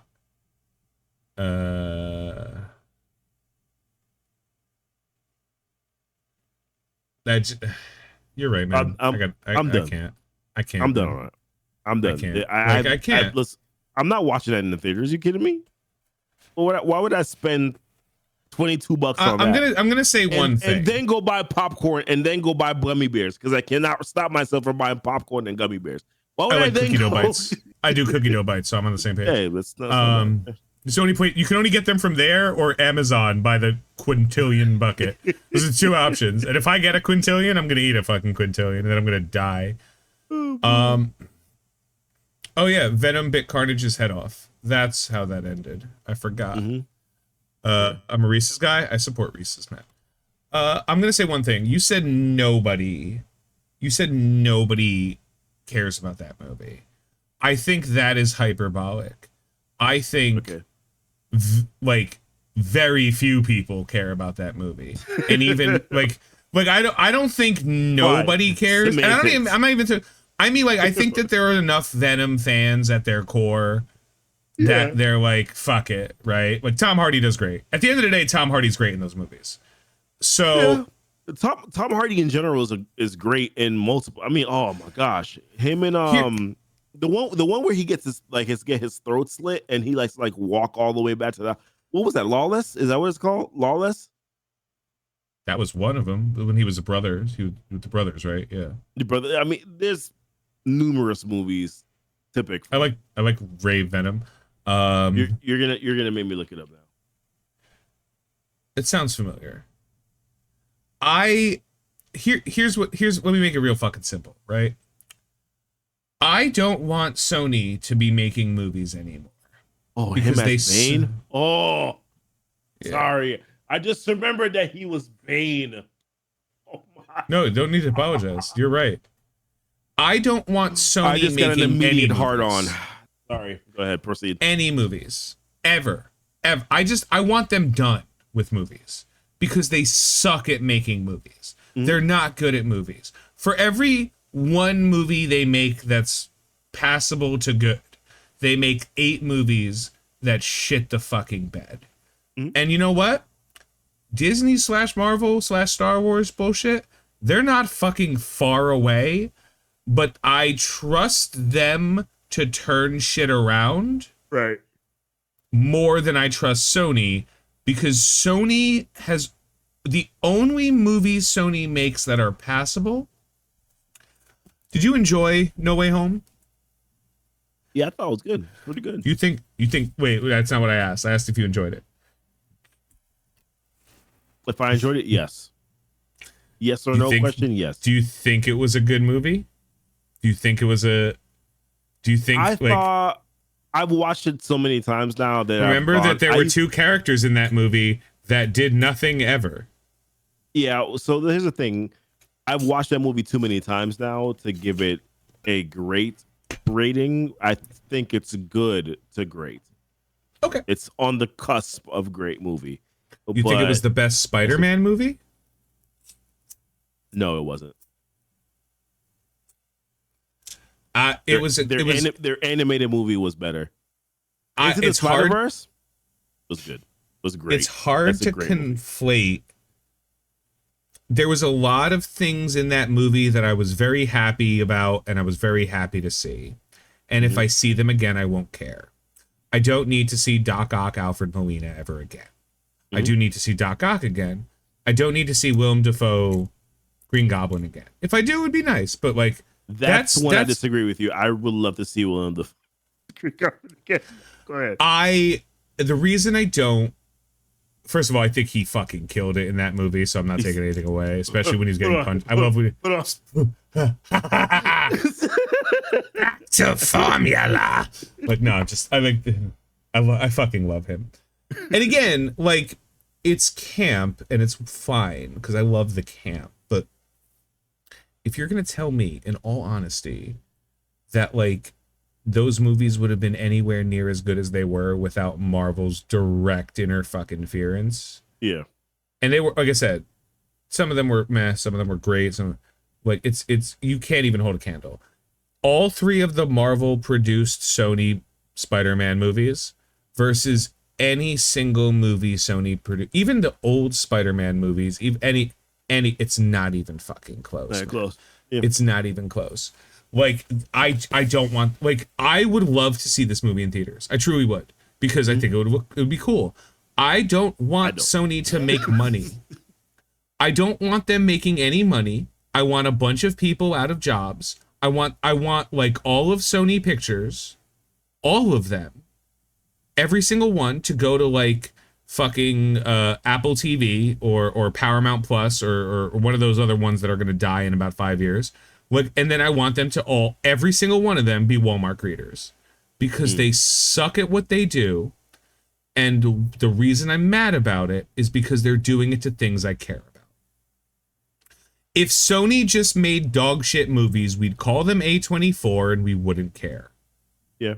Right? We imaginary A24, because A24 comes out with movies and they're not great and they're not terrible and whatever, we have no expectations. Sony is taking things that people care about and they're wiping them on their dirty fucking ass, and then they're wondering why people aren't watching. Yeah, that's it. They cast Chiwetel Ejiofor. They seem to be like, let's cast, I think their business model right now is, let's cast everyone recognizable from Marvel. Mm-hmm. So people think it's Marvel related. And even their trailers and their cameos and everything they do seems to be like, how many people can we trick to see this movie? That's what How it many feels like, people though. like, but they live in this fucking fantasy world where like people don't get opinions from the internet anymore. They live in this world where it's like the late 90s where like the only way you knew anything about a movie was you'd see a trailer for it on TV and you'd be like, "Oh wow, that looks good. Mission Impossible with fucking Tom Cruise. Let's watch that." Like, "Oh, it's got Brad Pitt in it. Let's watch The Hunt for Red October." I don't know if that was a Brad Pitt movie, but I think it was. I'm just throwing it out there. Like the old days, they're still using a playbook that died pre-COVID.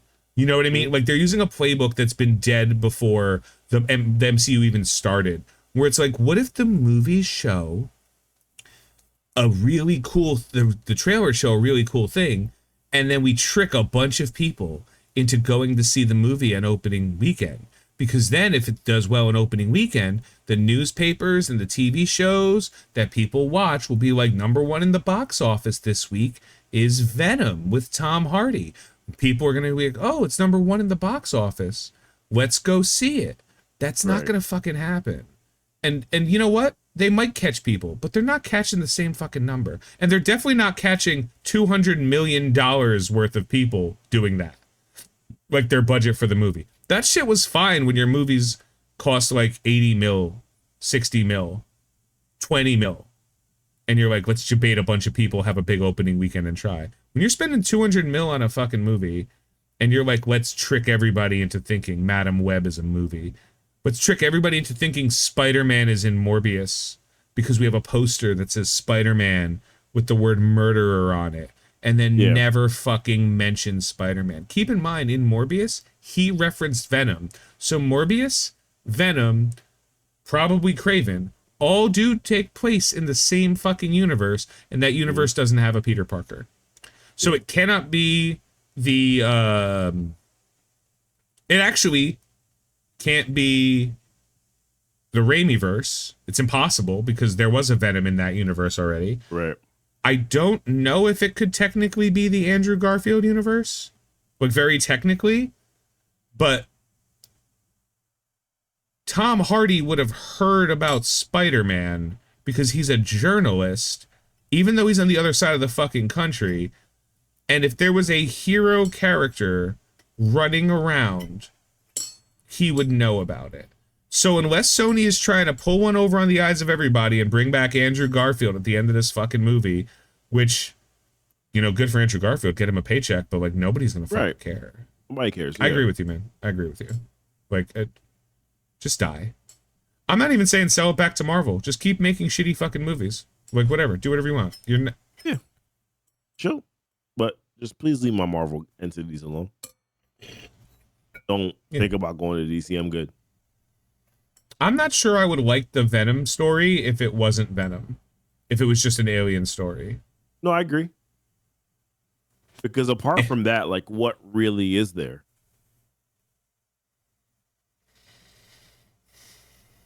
Other than Tom Hardy's acting?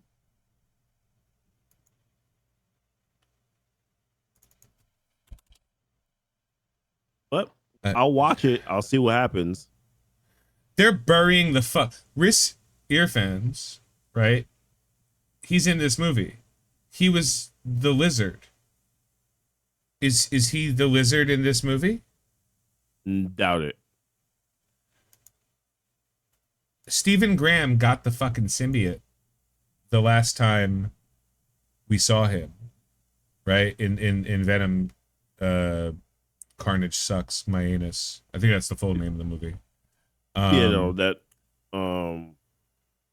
maybe twice is added onto the very end of it, but okay.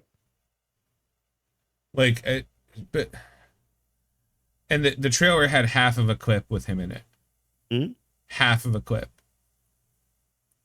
CGI for Venom looks good. Looks okay. Yes. I actually don't think I've ever had a problem with their CGI. It's been pretty good the entire time. Even the Morbius CGI was mostly good. There was a couple of things that it didn't do good. I don't even think Madam Web had bad CGI. Right? Like, Madam Web didn't have bad CGI. I don't think there was anything jarringly bad about Madam Web CGI. it wasn't jarringly bad. It just wasn't necessarily good. Does that make sense? Who are you? Sorry, just don't know who this person is. Ted Lasso, great. Yeah, that makes sense.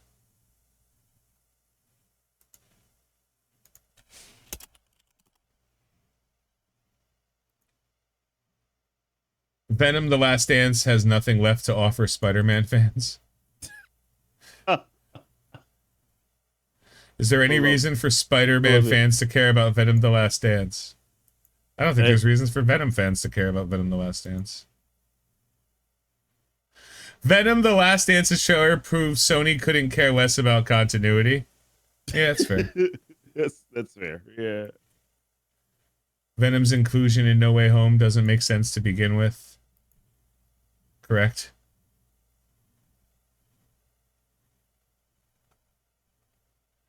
Dude, all Sony needs to do is just be like, all right, Marvel, we'll give it back to you, but you got to give us 20% of all right like proceeds. Like, you can do whatever you want. We won't even make the movies. Like, they need to just license Spider-Man, but don't even sell it back.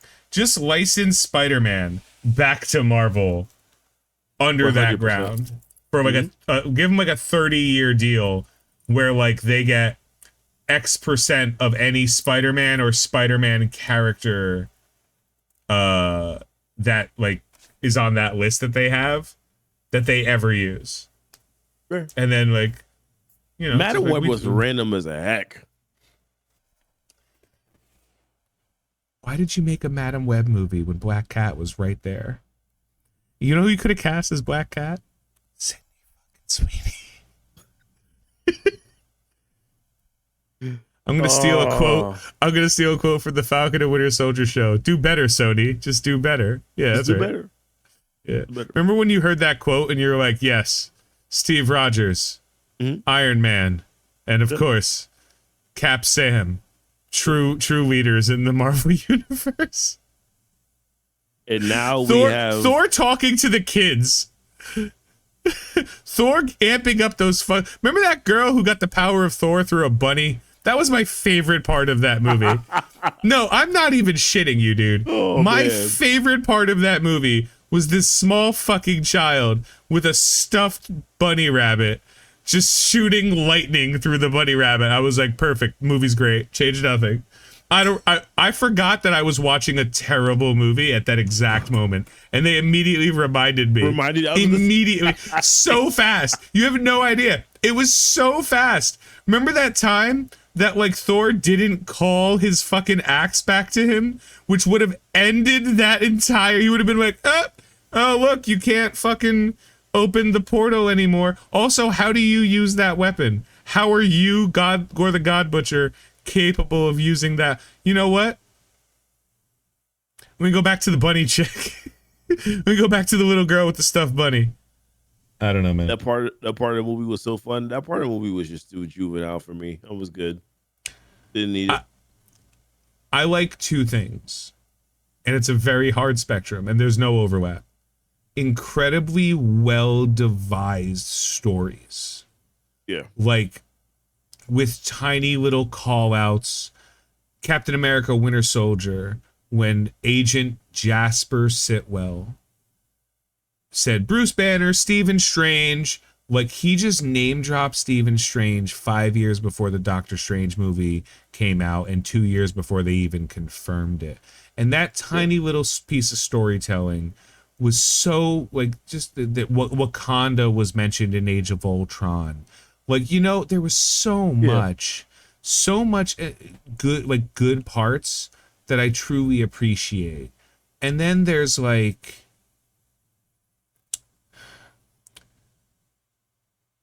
he was with my mother while she was researching spiders in the Amazon. And it's like,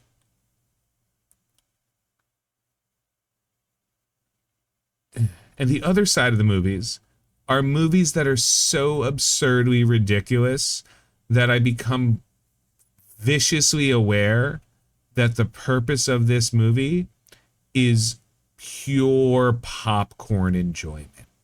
Yeah. pure. Did you ever watch Toxic Avenger? Yep. Toxic Avenger is that. Like, you're not supposed to watch Toxic Avenger and be like, wow, they really told the plight of differently abled individuals and how the weight of society and the burden. No, they're like titties, gore, and a monster. Go. Titties, gore, monster. And I was like, you know what I like about titties, gore, and monster? All three of those. Let's go. Run it. I like fun things and crazy weird stuff when it makes sense. It's if you're trying to sell me on a drama, you have to it has to be a drama. If you're trying to sell me on a comedy, like, I'll watch any that DC show, Peacekeeper. I fucking love that show, because that show, instead of, like, they told a story. Was it good? I don't remember, because it was too funny. All right. Well, let's call it here. We don't have to do that. Let's call it here. We've been talking for too long. We're tired. We've been ranting, even though we're saving our big rants for next week. So we'll talk about that later. Definitely next week. We got a lot of rants coming out next week on a lot of different things. It's going to be the rant show. Or it's not. We don't know. Maybe something will come out. Well, actually, it's a good idea. We should have a theme song. The rant show. The rant show. That's it. Have a good night, guys. Okay, fine.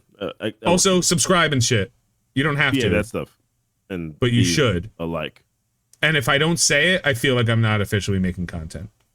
Yeah. All right. Bye, guys.